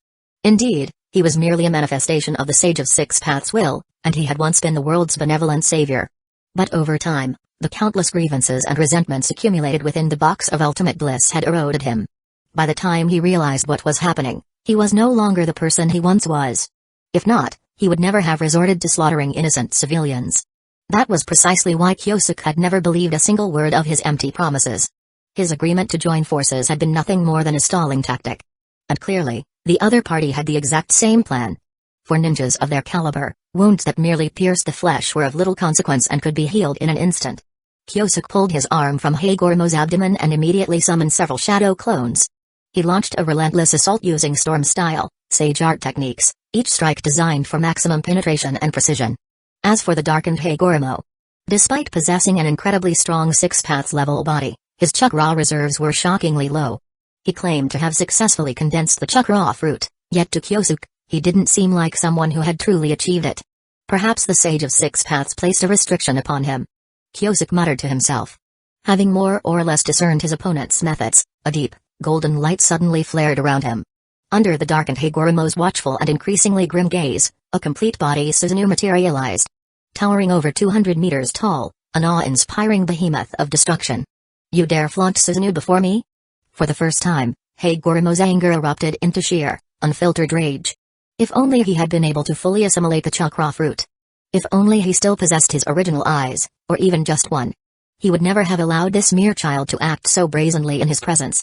This fragmented spirit of Hagoromo, corrupted and twisted by the malice within the box of ultimate bliss, bore no trace of the wise and noble sage of legend. Now, he was no different from the rogue shinobi who spread calamity across the land. Eyes burning with unbridled wrath, jealousy consuming his very being. Yet even through his seething fury, he understood one undeniable truth. At this rate, he would be utterly destroyed. Damn it, where are those bastards? Why haven't they arrived yet? The moment his words left his lips, Susanoo had already drawn its sword. A single slash. The sheer force of the sword's swing unleashed a violent shockwave, engulfing everything in its wake. The devastation extended for miles, cutting across the entire fortress city of Hazuki Castle. Every structure in its path was obliterated, reduced to mere rubble beneath the overwhelming force. Arg! From within the ruins, a mangled form writhed in agony. Hagoromo, now reduced to half a body, his flesh severed in a grotesque wound. He had never expected this. The truth-seeking orbs, once his ultimate defense, had shattered like brittle glass. He had mocked his opponent, convinced of his own superiority, yet in a single strike, Kyosuke's blade had destroyed everything. Had he not evaded at the last moment, his head would have been severed clean off. Gritting his teeth, Hagoromo turned his gaze downward, his severed lower half lying within a deep crater. With a painful struggle, he floated upward, determined to reconnect his body before it was too late. But then, boom! A thunderous tremor rocked the battlefield. His heart clenched with dread as he turned his head. High above, Kyosuke, standing atop his colossal Susanoo, had already raised his sword for a second strike. If this blow landed, even his Six Paths enhanced body would be obliterated. Hagoromo braced himself. He had no choice. He had to act. Yet just as Kyosuke was about to bring his blade down, his sharp senses caught something approaching from the distant horizon. A massive wooden dragon roared through the sky, tearing through the wind as it surged toward them at terrifying speed. Wood style? Kyosuke's expression hardened. What is Hashirama doing here? No. That wasn't right. His keen gaze quickly dismissed the thought. The man standing atop the dragon's head, concealed behind a mask, was unmistakably not Hashirama. Apologies, apologies. The masked man spoke lightly, his voice almost amused. I arrived a bit late. Before Susanoo could turn fully to face him, the wooden dragon coiled around its raised arm, constraining its movement and halting the impending strike. The masked man tilted his head slightly. Now then. His tone was relaxed, yet there was a sharp edge beneath his words. Shall I be your opponent instead? Chapter 243, the seventh incarnation of Azura. Seeing reinforcements arrive, the darkened Hagoromo, who had narrowly escaped death, immediately turned and fled. Wood style. Kyosuke paid no mind to the fleeing figure. He was far more intrigued by the person standing before him. That monstrous being could run all it wanted. There was no way the Sage of Six Paths would allow a mere fragment of his will to make a fool of him after planning for thousands of years. Judging from the state of that individual, the so-called mutated chakra fruit seemed to come with significant risks when consumed. If handled improperly, it could even damage the brain. After considering the situation, Kyosuke decided to abandon the pursuit. If he truly failed here, as long as a fully evolved Sage of Six Paths stood present, the shinobi world would not end up as mere sustenance for others. Letting it go might serve as an additional safeguard for the future. But you, on the other hand. Gazing down at the man below, Kyosuke spoke coldly. You massacred the people of the Land of Fire. No matter who you are, you owe me an explanation. It has escaped, but you will leave your life behind. Sensing the chilling killing intent from above, the masked man pressed his hands together, and in an instant, a massive wooden giant rose from the ground. Wood style, wooden golem jutsu. Don't get ahead of yourself, brat. The wooden golem leaped high, attempting to use its momentum to crash into Kyosuke's fully body Susanoo. Arrogance? Kyosuke's voice was calm, yet filled with contempt. No, it is you who is too foolish to understand the difference in our strength. A dazzling flash of violet lightning erupted. The seemingly formidable wooden golem was instantly obliterated by a devastating technique that fused purple lightning, senjutsu, and the power of the Sharingan into one. Sage art, take Makazuchi. Kyosuke moved swiftly, catching up to the enemy as he was sent flying, vomiting blood. His expression remained indifferent as he swung his Kusanagi sword, severing both of the man's legs at the root. This way, perhaps you'll learn to behave. Violet lightning surged along the blade, paralyzing the enemy completely. Kyosuke quickly noticed something intriguing. The man did not just wield wood style, but his healing abilities were terrifyingly fast. It was almost as if he were another Senju Hashirama. Wait a moment. Another? Kyosuke stomped heavily on the man's chest, pinning him down as he pressed the edge of his sword against his throat. Tell me. What is your name? The man coughed out a mouthful of blood, then let out a bitter laugh. A name, huh? I've long since forgotten such a thing. Is that so? Then allow me to help you remember. Before the man could even close his eyes, a pair of crimson pupils illuminated his vision. Ganjutsu. Sharingan. 1 second, 2 seconds, 3 seconds. Suddenly. Boom. With a sickening explosion, the man's head burst like an overripe watermelon, spraying gore in every direction. It turned out that someone had planted a seal deep within his mind.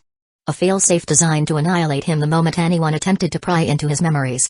The seal activated instantly, erasing him from existence without leaving even a trace behind. And the most frustrating part? This method provided no points as a reward. But Kyosuke hardly cared about that right now. In those fleeting moments before the seal triggered, he had managed to glimpse something crucial. Ninshu. Sanjuriki. His tone was heavy, his gaze flickering like a sky filled with countless stars. Kyosuke was not unfamiliar with that name. Long ago, when he had nothing better to do, he had secretly compiled records of the reincarnations of Azura and Indra within the Uchiha and Senju clans. Among them, Sanjuriki was noted as the seventh incarnation of Azura. But that raised a troubling question. This man should have been dead for several hundred years. And yet, here he was. Alive. More than that, he had chosen to die again, sacrificing himself to ensure the escape of the darkened Hagoromo, a being who harbored a stored chakra fruit within his body. All signs pointed to one particular existence. Ninshu. Kyosuke's voice was calm, but his thoughts churned like a storm. It seems Ninshu never truly disbanded. Instead, they went into hiding. Their goal was likely to prepare for the eventual invasion of the Otsutsuki. And the possible resurrection of Kaguya. Most people in this era wouldn't even be aware of such things. But those within Ninshu. They would undoubtedly know about Azura's reincarnations. Even if not all of them reached the level of Hashirama or Naruto, every single reincarnation must have been an extraordinarily powerful shinobi. By gathering them one by one, Ninshu must have been forging a force to counter the threats of the future. Kyosuke's eyes gleamed. How fascinating. They had massacred the people of the Land of Fire. They had stolen Hagoromo's will right from under his nose. And to top it all off, he hadn't even earned a single point from this entire ordeal. His enmity with Ninshu was now firmly established. Black Zetsu had once mentioned that the Sage of Six Paths might have some connection with the three great sage lands. If that was true, then was it not possible that the reclusive Ninshu had concealed itself within one of them? Once Ishiki is defeated, I'll still need to replenish the Ten Tails with chakra. The three great sages have lived for thousands of years, their power said to rival even that of the Sage of Six Paths. Whether that claim is true or not doesn't matter. What does matter is that their chakra reserves must be unimaginably vast. And I just happen to be in need of resources. When the time comes, I'll use them to feed the Ten Tails. For now, this matter could wait. But one day, he would come knocking. And he would take back everything, with interest. Having made his decision, Kyosuke did not linger. He swiftly located the three disciples his shadow clone had escorted to safety. Without wasting another moment, they set off on their journey back to Hidden Leaf Village. Seasons changed, and the passage of time remained relentless. Spring gave way to autumn, and now, it was already the 6th year since the founding of Hidden Leaf Village. Over the past year, the shinobi world had been in turmoil. Though the great nations maintained a facade of peace, the clashes in the shadows were too numerous to count. Even Hidden Leaf Village, the most formidable of all the villages, was not spared from the schemes of the other hidden villages. Since they could not match Hidden Leaf Village in open confrontation, they resorted to underhanded means. Their objective was clear. They would not allow Hidden Leaf Village to dominate the shinobi world alone. Yet, it wasn't long before the four great hidden villages made a startling discovery. It was not just their elite forces that paled in comparison. Even their mid and lower-ranked shinobi were alarmingly inferior to those of Hidden Leaf Village. After careful investigation, the truth was finally uncovered. Hidden Leaf Village's secret to strength was none other than the Ninja Academy system, a concept that had once been ridiculed by countless skeptics. When they first learned of it, many mocked Kyosuke's foolishness. The reasoning was simple. Knowledge is a tool wielded by the powerful to control and manipulate the weak. If a shinobi wanted to grow stronger and learn more powerful jutsu, that was simple. They had to serve the powerful and offer unwavering loyalty in exchange for what they desired. For centuries, the notion that a shinobi is nothing more than a tool had been deeply ingrained in the bones of the people. By establishing the Ninja Academy, Hidden Leaf Village was challenging a system that had governed the shinobi world for generations. Some so-called experts had even predicted that, within 10 years, Hidden Leaf Village would fall into chaos under the Hokage's rule. Yet, now, in just 6 short years, Hidden Leaf Village had proven them all wrong. By widely distributing ninjutsu and using a point-based system to regulate the actions and rewards of shinobi, Hidden Leaf Village had created unexpectedly successful results. There was no such thing as absolute fairness in this world. Any adult understood this truth. But what Kyosuke had done was to provide a system that allowed for relative fairness, giving every shinobi an opportunity to rise. And that was something unprecedented in the history of the shinobi world. The impact on people's perceptions was immeasurable. Forget chaos. To the ordinary shinobi, Kyosuke had already become a godlike figure. In the past, they had revered his strength. Now, they were grateful for what he had done for the civilian shinobi. For the first time in history, the largest demographic of the shinobi world, the countless commoner-born shinobi, had been given a chance to catch up to and even surpass the clan-born shinobi. By studying and training diligently, they could prove to the world that one's birth may determine their starting point, but it does not define their destination. If Kyosuke were to describe what he had given to them, there was only one word he would choose: hope. Chapter 244, Kagami Uchiha's Goodwill Toward the Senju Hidden Leaf Village, Ninja Academy. As graduation drew near, the students, having completed their theoretical coursework, were now focusing more on adapting to real combat training. Aside from those who were sent out on missions, the remaining young shinobi were all engaged in sparring matches with one another. Naturally, Haruto was no exception. As the leader of the 13 Guardians of the Academy and a distinguished shinobi who had just returned from completing an S-rank mission, every action he took inevitably drew the attention of his classmates. For instance, at this very moment, during a sparring session, he was surrounded by a chorus of excited voices from the young girls watching. "Ah, Haruto-kun is amazing, so cool. His punches are incredible. I wish he would hit me with them. Haruto-kun, could you tutor me tonight?" Iri, watching the scene unfold, rolled her eyes in exasperation. She had already made up her mind. After this, she would challenge the loudest one among them to a sparring match. "If I don't beat you into a pulp, I won't call myself Anzai Iri." The young princess was fiercely protective of what was hers. "Humphrey, what a bunch of fools." Suddenly, a voice filled with disdain came from beside her, striking a chord within her heart. Iri turned her head and saw that the speaker was a fellow student from her year. If she remembered correctly, His name was Kagami Uchiha. She had never paid much attention to him before, but now, for the first time, she realized that he seemed to be quite perceptive. At the very least, he wasn't wrong about one thing. Those girls only cared about appearances. How shallow and ridiculous. What do they even know about him? Haruto's true excellence lies in his kindness, his thoughtfulness, as well as his unwavering determination for the future. Ahem. Of course, his appearance is also passable, I suppose.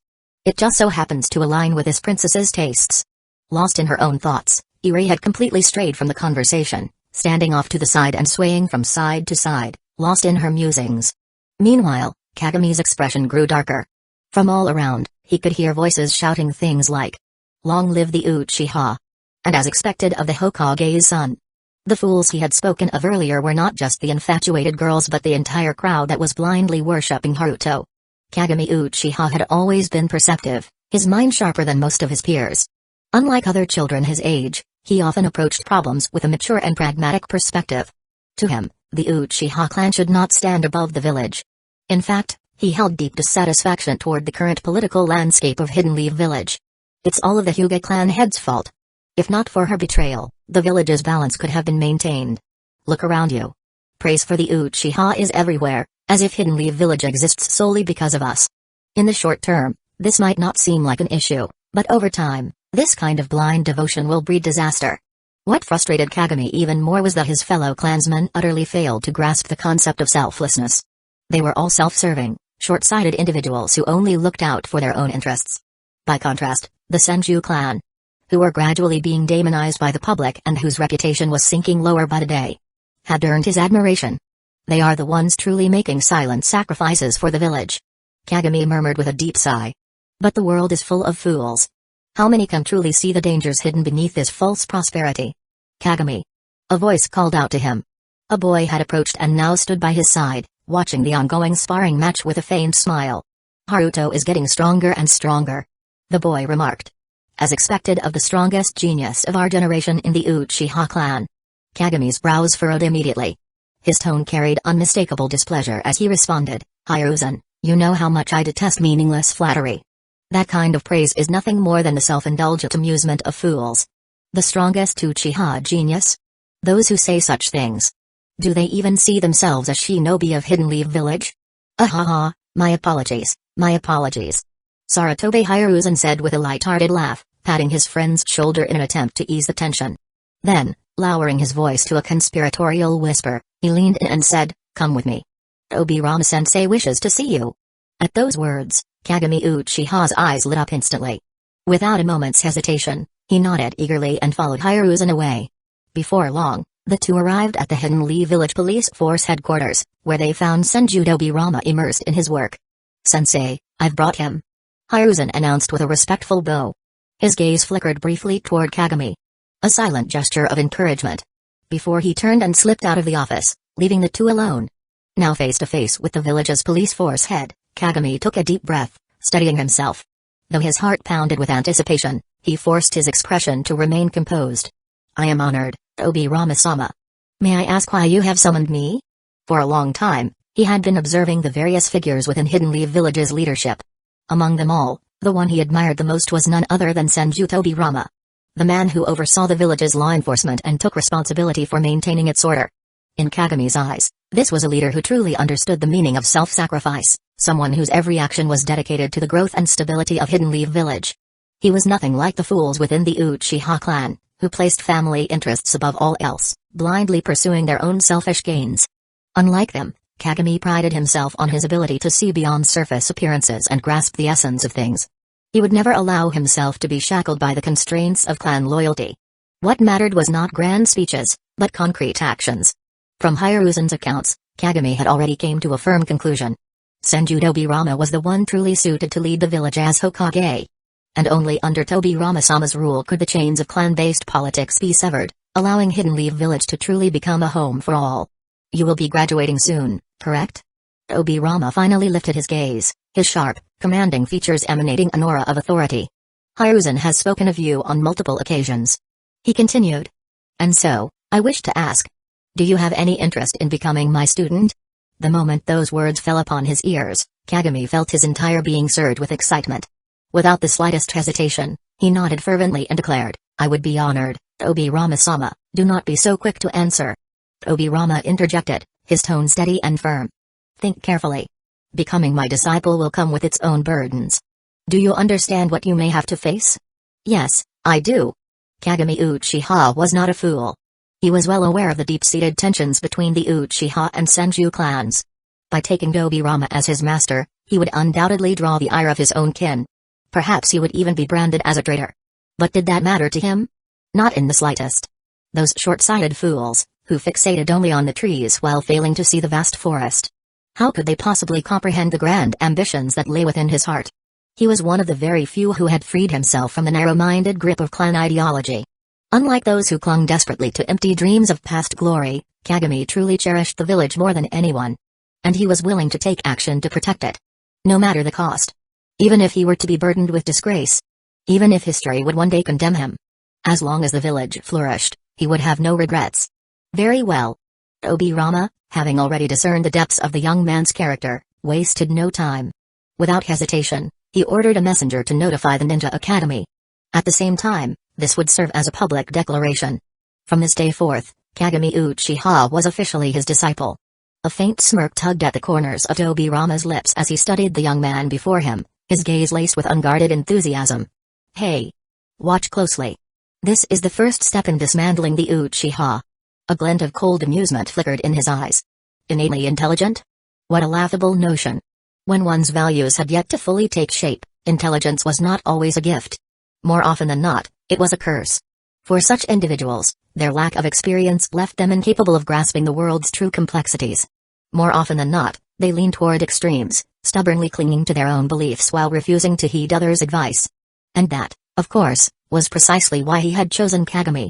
If not for this trait, how else could he begin the slow, methodical process of dividing and weakening the Uchiha? Chapter 245, Return to the Mortal World. The advancing sage of six paths, the underworld, at the edge of the Pure Land. The elderly man in white robes let out a long, weary sigh as he reeled in his fishing line. "In the end, I bear responsibility for this matter as well. Humphrey, spare me your false remorse, six paths." Standing behind him, his expression dark and hostile, was a corrupted version of Hagoromo Otsutsuki. The very same being who had once slipped free from Kyosuke's grasp. The old man, whom he addressed as Six Paths, was the true sage of Six Paths himself. Hagoromo Otsutsuki. Or rather, to be precise, it was merely his spiritual form. Even a being as powerful as the Sage of Six Paths could not escape the erosion of time unless he rekindled the divine flame within his physical body. However, in his case, he had long abandoned his mortal vessel, choosing instead to exist as a lingering spirit. One that had persisted in the underworld for millennia without perishing. In preparation for the calamities that might one day descend upon the world, the two brothers, Hagoromo and Hamura, had each devised their own methods of countering such threats. The younger brother, Hamura, had chosen to imprison himself using his abilities related to time. For him, a year in the outside world was but a single day. No matter how the shinobi world shifted, no matter how countless ages passed, nothing could disturb Otsutsuki Hamura as he sat in endless contemplation upon the moon. This was his atonement. For the suffering their mother had endured, he imposed the same punishment upon himself. As the elder brother, Hagoromo could say nothing to dissuade him. Yet his own powers were not of time, and thus, he could not follow the same path to escape death. After much thought, the Sage of Six Paths abandoned his decaying mortal body and willingly cast his soul into the river of the dead. As for his physical body, he entrusted it to an old friend, Gamamaru, the great toad sage, who would later deliver it to the Shikatsu forest, where it was continually nourished by the life-filled senjutsu chakra of the slug sage. 1,000 years of silent solitude had changed many things. The Sage of Six Paths had once placed great faith in the box of ultimate bliss. Yet, as time passed, his perspective gradually shifted. Just looking at the corrupted version of himself standing before him made it clear. This thing contained even spirits. If consumed improperly, the consequences would be unimaginable. Through his studies of the slug sage's abilities, Hagoromo had come to a realization: if chakra produced by a human body could be condensed into a fruit, then, in theory, senjutsu chakra should be capable of the same. Natural energy was infinite and inexhaustible. If he could find the right method, his theory would become reality. After countless years of effort, after enduring countless failures, the Sage of Six Paths finally succeeded in discovering a way to condense a senjutsu chakra fruit. The slug sage had remained in slumber all this time for this very purpose, continuously absorbing natural energy, aiding him in the fruit's formation. And now, the day of completion was drawing near. But then, an unexpected event occurred. A figure whom even Kaguya Otsutsuki had feared the most, Otsutsuki Ishiki, was on the verge of revival. If he remained idle, the shinobi world would be plunged into great disaster. Thus began the chaos of Hazuki Castle. A deliberate upheaval orchestrated by the Sage of Six Paths himself, all for the sake of ensuring that his doppelganger could complete his final mission. Only by uniting soul and body can one ignite the divine flame. The Sage of Six Paths rose to his feet and took a step forward, his gaze locked onto blackened Hagoromo, who stood smirking coldly. Today, I shall use your body as a vessel to face an enemy that even my mother once feared. As he spoke, the ethereal form of the sage began to glow, a soft white light radiating from his soul as it gradually merged with blackened Hagoromo's body. Why had he been able to roam freely in the underworld for thousands of years, defying the natural cycle of death? The answer was simple. His abilities as the Sage of Six Paths were deeply tied to the very essence of the soul itself. Even without a physical body, he could still wield a portion of his true power. Be it casting Six Paths level ninjutsu, or drawing Naruto and Sasuke into the mental plane to bestow upon them the power of yin and yang. More than that, he could even call upon the lingering wills of fallen warriors, using their soul energy to perform long-distance space-time transfers across countless light years. The body of blackened Hagoromo had been created by none other than himself. Now that the two were merging, the process was seamless, as if it had always been destined. You will regret this. Blackened Hagoromo sneered. You most certainly will. With that final whisper, his consciousness faded, leaving behind only a twisted smirk, one filled with bitter irony. Yet, the Sage of Six Paths, deep in the midst of spiritual fusion, remained entirely unaware. Time passed. It was unclear how much time had passed, but at long last, the reborn Otsutsuki Hagoromo opened his eyes. The moment he awakened, he could feel the overwhelming rejection force of the Pure Land.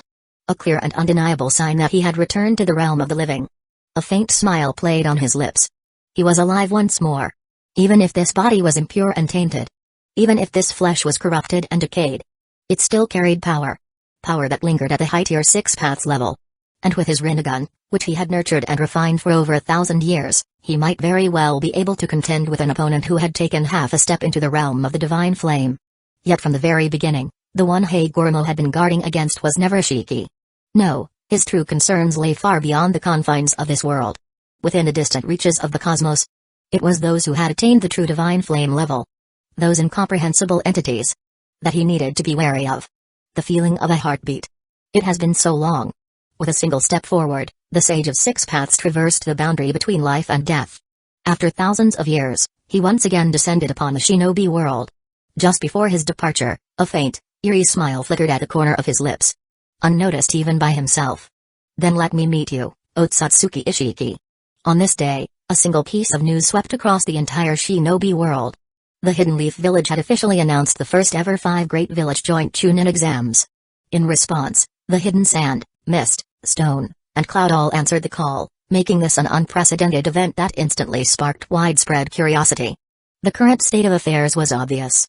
Hidden Leaf Village stood at the pinnacle, towering over all others. Even if the remaining villages united, they would still struggle to match the might of just 3 men. That's right. As far as the shinobi world was concerned, only 3 individuals stood above all. Kyosuke, Madara, and Hashirama. In the eyes of many, Yaoi was nothing more than a bargaining chip in the relentless power struggle between the Senju and Uchiha. A 4th invincible Super Kage-level shinobi? The very idea was laughable. The first 3 could single-handedly crush entire armies. Could this Hyuga clan leader really stand among them? What a joke. Hidden Leaf Village was clearly addicted to creating gods. As time passed, more and more attention was drawn to the upcoming 5 Village Joint exam. The shinobi elites of the present determined the world as it was. But the young participants of this exam, they would shape the future. Yes, Hidden Leaf Village was powerful now. No one dared to provoke them. But that did not mean they could hold on to their dominance forever. One day, the era of Hidden Leaf Village would inevitably come to an end, the day those 3 unparalleled titans finally passed from this world. Many firmly believed that such a day would arrive. So why not take part in this joint exam? Let the world witness with its own eyes. Who truly held the future in their hands? Hidden Leaf Village, Hokage's office father. Let us participate too. Haruto slammed his fist onto the desk, his stance making it clear. He wasn't leaving without an answer. Beside him, Eri and Kurama-jun nodded eagerly, their excitement for the upcoming Chunin exams practically radiating from them. Kyosuke leaned back in his chair, an amused glint in his eyes. "You three. Your strength is just barely passable," he remarked, deliberately teasing them. Why? Simply because he was bored. The 5 village joint Chunin exams, though labeled as an exam, were, in truth, nothing more than a grand display of power. Kyosuke intended to use this event to send a clear message to the entire shinobi world: the future still belongs to Hidden Leaf Village. The next generation, the one after that. None will ever surpass us. As for whether or not he would allow the 3 of them to compete, of course, the answer was yes. In fact, not only them. The so-called 13 guardians of the academy would all be participating. His only demand was simple. By the time the final tournament arrived, not a single ninja from any other village should remain in the competition. Chapter 246, Chio, Hanzo, Anoki. The gathering of young powerhouses. Welcome, candidates from Hidden Sand Village, to Hidden Leaf Village. A large banner hung at the village's main gate, its bold lettering a symbol of the supposed friendship between the 2 villages. To many, however, it was nothing more than an empty gesture. A joke at best. But this was simply the way of the world. The truth was one thing. What people chose to do with it was another. "All this is so boring." With his chin resting on both hands, Haruto Uchiha let out a long sigh, his tone filled with frustration. "Seriously, why did we have to take on this ridiculous reception duty?" Eri blinked but didn't voice the answer she had in mind. "Because you couldn't keep your curiosity in check." In the past few days, candidates from various villages had been arriving one after another, some of whom were already well-known prodigies.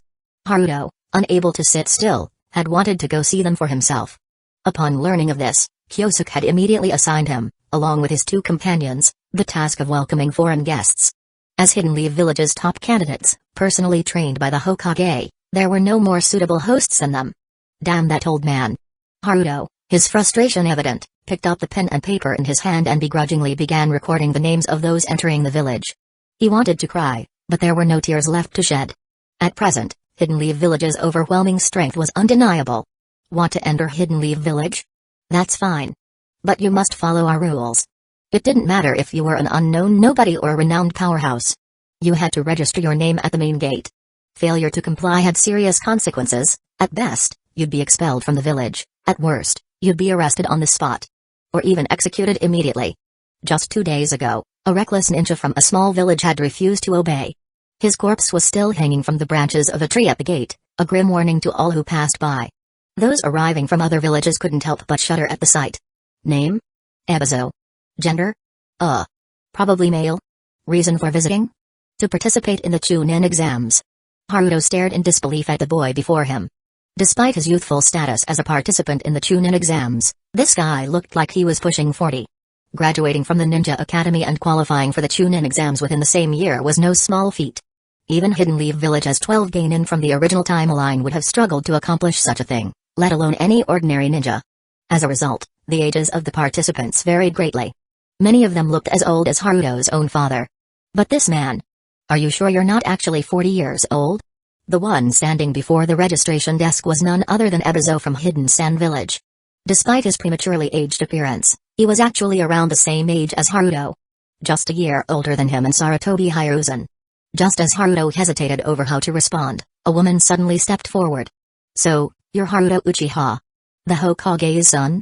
The moment he heard those last few words, his brows twitched slightly, his sharp gaze narrowing. "What do you want?" "Oh, nothing much." Leaning on the desk with one hand, the woman moved in closer, locking eyes with him. "Just thought I'd introduce myself." "What's the matter? Don't tell me the Hokage's son is that easily rattled." Her voice dripped with mockery, drawing out the words Hokage's son as if to suggest that Haruto was nothing more than a spoiled brat riding on his father's name. Of course, Haruto had no intention of letting such disrespect slide. He wasn't the type to swallow his anger in silence. "Hey, ugly woman." Before he could even retort, a small voice suddenly cut in. A little girl, her dark hair tied into round buns, stood with her hands on her hips. Pouting adorably, she glared at the woman. It was none other than Nagi's Uchiha, Haruto's younger sister, who had just turned 8. "Listen up." Nagiza huffed, puffing out her tiny chest in a valiant attempt to look fierce. "Stop picking fights for no reason, or else I..." She faltered for a split second, suddenly aware of how big and intimidating the woman before her was. "My brother definitely won't let you get away with it." At first, she had intended to threaten the woman herself, but faced with such an imposing presence, she instinctively shrank back. Still, she wasn't afraid. After all, her big brother would protect her no matter what. There's nothing to fear. Oh? Brother? The woman in white narrowed her eyes slightly, realization dawning upon her. So that means you're the Hokage's daughter. A faint smirk tugged at her lips. Ha. So the children of the god of shinobi aren't all that impressive after all. Bang. The registration book and the desk at the gate suddenly exploded into pieces. Haruto rose to his feet, his robes billowing as if caught in an invisible wind. His eyes burned with a crimson glow, 3 tomoe spinning violently within his irises. A suffocating killing intent filled the air, sharp enough to make the woman's blood run cold. Watch your mouth. His hand rested lightly on the hilt of his sword. If you don't want to die right here and now, then shut that filthy mouth of yours. The woman in white was none other than Ebizo's elder sister, Chio, the future legend of Hidden Sand Village. But Haruto couldn't care less who she was. No one insulted his sister in front of him and walked away unscathed. If she dared to keep talking, he wouldn't hesitate to cut her down where she stood. To hell with the so-called joint Chunin exams. If necessary, he would go straight to his aunt, Ma Uchiha, and have the legionary ninjas slaughter every last Hidden Sand Village representative. Chio. Ebizo quickly stepped forward and grabbed his sister's arm, subtly motioning toward the distance.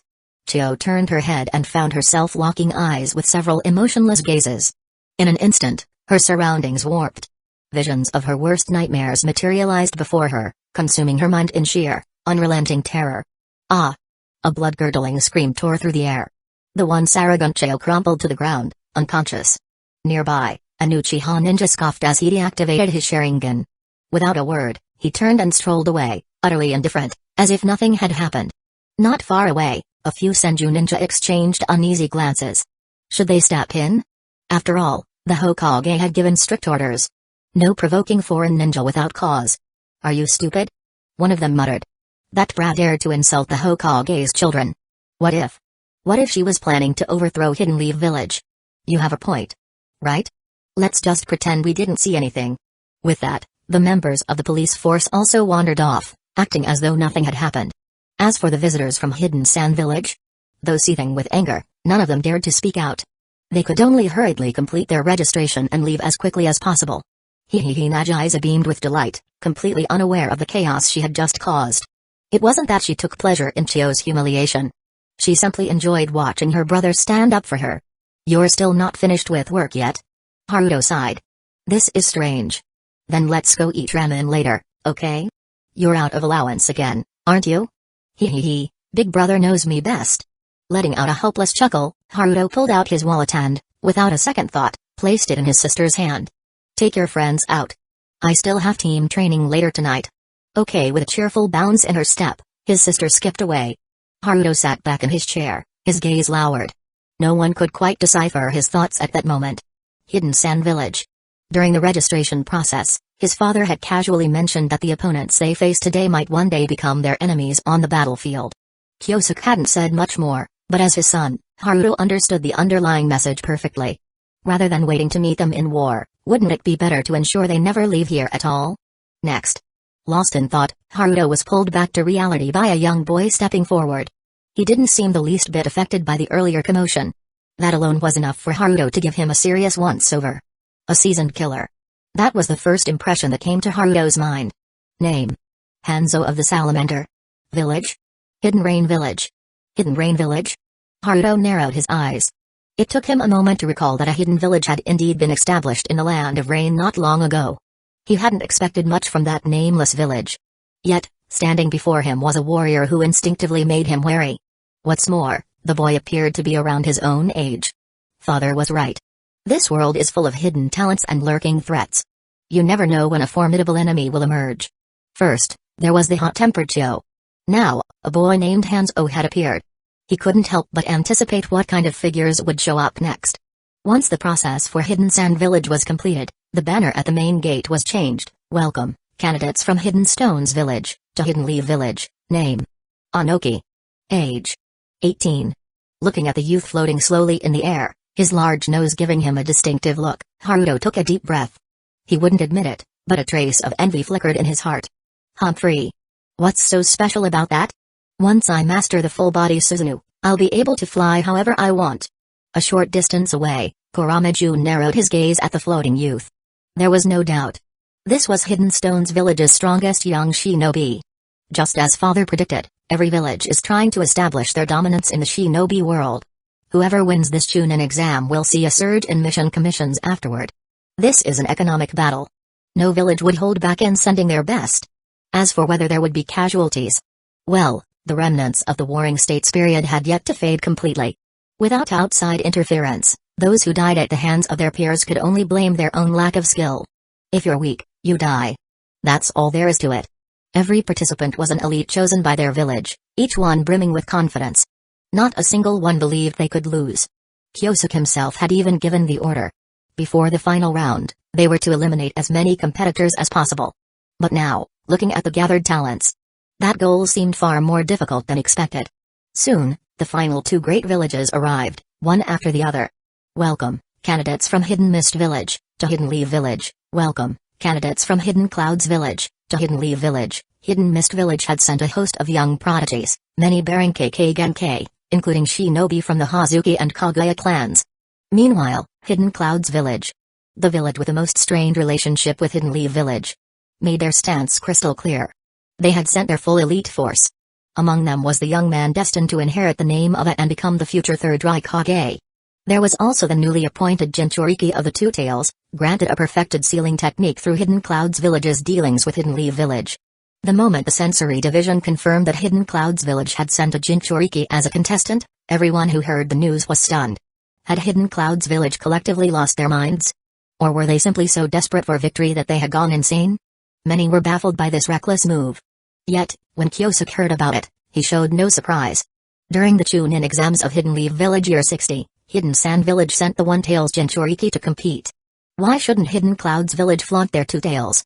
He smirked. Trying to restore your village's reputation through victory? How unfortunate. You might just leave here disappointed. Chapter 247, The Revival of Otsutsuki Ishiki. Since the various villages had yet to establish their own ninja academies, Hidden Leaf Village decided to do away with the written exam for this Chunin exam altogether. Initially, the plan was to replicate the test held in the Forest of Death. However, due to collective opposition from the other villages, the first round of the examination was ultimately set as a capture the flag competition. This test was designed to evaluate the overall competence of a team. How to scout for enemies, how to conceal one's own flag, how to allocate battle strength, and how to strategize an offensive. Each of these factors played a crucial role. While raw power was undeniably important, tactics were just as indispensable. Most importantly, this format allowed for oversight from all parties involved. Unlike the Forest of Death, where if someone engaged in foul play, the outside world might remain unaware even if contestants perished within, this competition would be conducted under full supervision. Furthermore, the purpose of this event was to display strength to the world. If they were to adopt a closed-off approach, how would the wealthy spectators witness their might? Father. Anzaire's face lit up with joy. She had never expected that her father, a daimyo, would travel such a long distance just to come to Hidden Leaf Village. Even though she understood that he was not here solely for her sake, it was enough to fill her with happiness. Ire, have you been behaving yourself at school? Her father gently stroked her silky hair, his tone doting, as though he were coaxing a small child. Ire resisted the urge to roll her eyes. This was precisely what exasperated her the most. Why did he always insist on treating her like a little kid? After a brief chat with his daughter, the daimyo of the Land of Fire rose to his feet and departed. 4 esteemed dignitaries of equal stature awaited his presence. The strength of a hidden village was inseparably tied to the prosperity and influence of its nation. This matter was of grave importance. Something he could not afford to neglect. Ah! It's the Lord Hokage. The already bustling examination hall erupted into a frenzy the moment Kyosuke made his appearance. It wasn't just the citizens of Hidden Leaf Village. Ninjas from other nations, too, looked upon him with fervent admiration. Their awe had nothing to do with political allegiances or personal grievances, it was purely the reverence one feels toward an unrivaled force. A man known as the god of shinobi.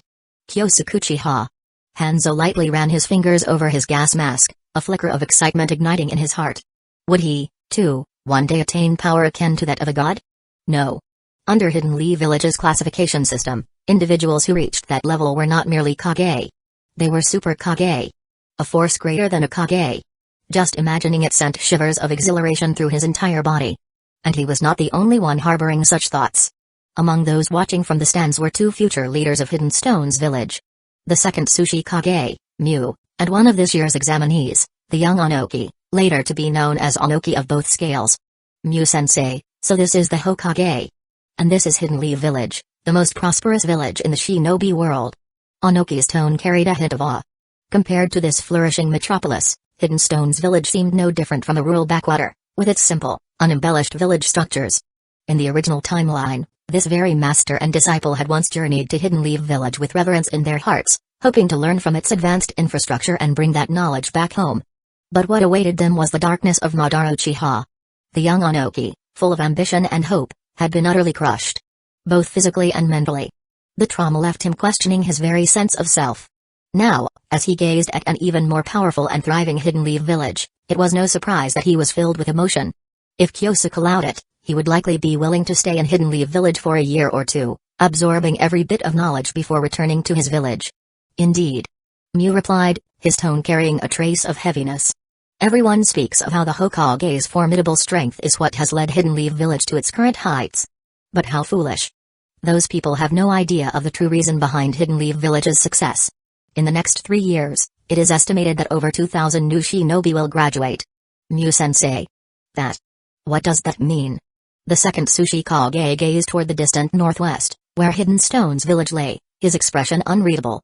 It means that every year from now on, Hidden Leaf Village will have an endless supply of new shinobi. Given enough time, their numbers will reach a terrifying scale. In a few decades, Hidden Leaf Village may even achieve universal militarization. A society where every citizen is a potential warrior. In times of peace, they run restaurants and sweep streets. But the moment war breaks out, they can set down their brooms and kitchen knives and pick up kunai to join the battlefield. His voice grew lower and heavier with each word, as if he had already witnessed this dreadful future unfold before his very eyes. It was a prospect that sent a chill down his spine. For Hidden Leaf Village's enemies, it was a nightmare. But Onoki struggled to find a counterpoint. Wouldn't maintaining such an enormous military force be too costly? But even as he spoke, his voice faltered. Because he suddenly remembered Hidden Leaf Village's point-based economic system. Expenses? That was not a concern. Using their virtual economy, Hidden Leaf Village could provide for an entire army of shinobi without any real expenditure. It was an utterly ingenious approach. Creating something out of nothing, an economic strategy akin to wielding a financial jutsu. What a brilliant economic model. The god of shinobi strength extends far beyond combat alone. For a fleeting moment, Onoki even entertained the idea of abandoning Hidden Stones Village altogether to become Kyosuke's student. Of course, it was merely a passing thought. Rather than blindly idolizing Hidden Leaf Village, he needed to figure out a way to replicate this system in Hidden Stones Village. If Hidden Leaf Village can do it, so can we. Onoki clenched his fists, his resolve solidifying. But Mew did not share his optimism. Reform was easy to propose. Implementing it was an entirely different matter. Building an academy was one thing, but fully adopting Hidden Leaf Village's point-based economy? That was tantamount to stripping power from the great clans. Without the overwhelming authority of the Senju or Uchiha, challenging the noble families was nothing short of political suicide. If one dared to push such changes forward, the only question left would be whether they still intended to remain Sushi Kage. A deep sigh escaped Mew's lips. Meanwhile, in the stands, the Kanoya Chichio of Hidden Sand Village was watching with a much different expression. Her eyes, filled with cold resentment, remained fixed on the high platform where Hidden Leaf Village's leaders stood. The humiliation she had suffered at Hidden Leaf Village's front gates, falling to a mere illusion, had been etched into her heart as the greatest disgrace of her life. While others marveled at Hidden Leaf Village's prosperity and sought ways to strengthen their own villages, her mind was consumed by one thought: how to destroy it. Instead of elevating herself, why not drag others down? That was the belief she held at this moment. Her eyes narrowed with a cold glint. The first one I will cut down. Haruto Uchiha. Beside her, Ebizo naturally understood what was going through his sister's mind. Elder sister, Hidden Leaf Village is untouchable right now. He did not voice these words aloud, knowing full well that even if he did, she would not listen. There was no helping it. That was just the kind of stubborn person she was. Among the many examinees, Ebizo's strategic mind and resourcefulness were unmatched. Hidden Leaf Village spoke grandly of fairness, justice, and transparency. But in reality, it was all nonsense. If you didn't believe it, just try laying a hand on one of their key figures. You wouldn't live to see the sun rise. On the high platform, Kyosuke cleared his throat, his voice resonating clearly in the ears of every participant. Thank you all for coming. I will keep my words brief. But 40 minutes passed in the blink of an eye. By the time he finally concluded his speech, many in the crowd were visibly struggling to stay awake. Truth be told, the feeling of speaking while everyone else had no choice but to listen was rather enjoyable. As soon as the Hokage took his seat, Sarutobi Sasuke, the proctor for the first round, stepped forward and announced in a powerful voice, "I hereby declare the first examination officially begun." Instantly, the competing teams scattered, surging into the complex terrain of the exam grounds. As Hidden Leaf Village's top-seeded team, Haruto's squad naturally became a focal point of attention. According to the plan we agreed on beforehand. June, you'll handle defense. Eri and I will track and engage the enemy. Understood. Got it. With Kurama Jun's powerful Genjutsu, they could render most opponents utterly helpless. Even if their enemies could see the flag right before them, they might spend a lifetime never being able to touch it. The capture the flag test was practically tailored for Kyosuke's team. There was simply no scenario in which they could lose. Haruto's gaze deepened, his resolve clear. Let's have a fun battle. But make no mistake. I plan to eliminate the majority of our competition right here. This joint Chunin exam was Hidden Leaf Village's opportunity to display its potential to the entire shinobi world. Did others want to seize that opportunity? Too bad. They were never even given a stage to stand on. He, Haruto Uchiha, was the blade that would cut down all foreign challengers before they could even reach the second round. Oh?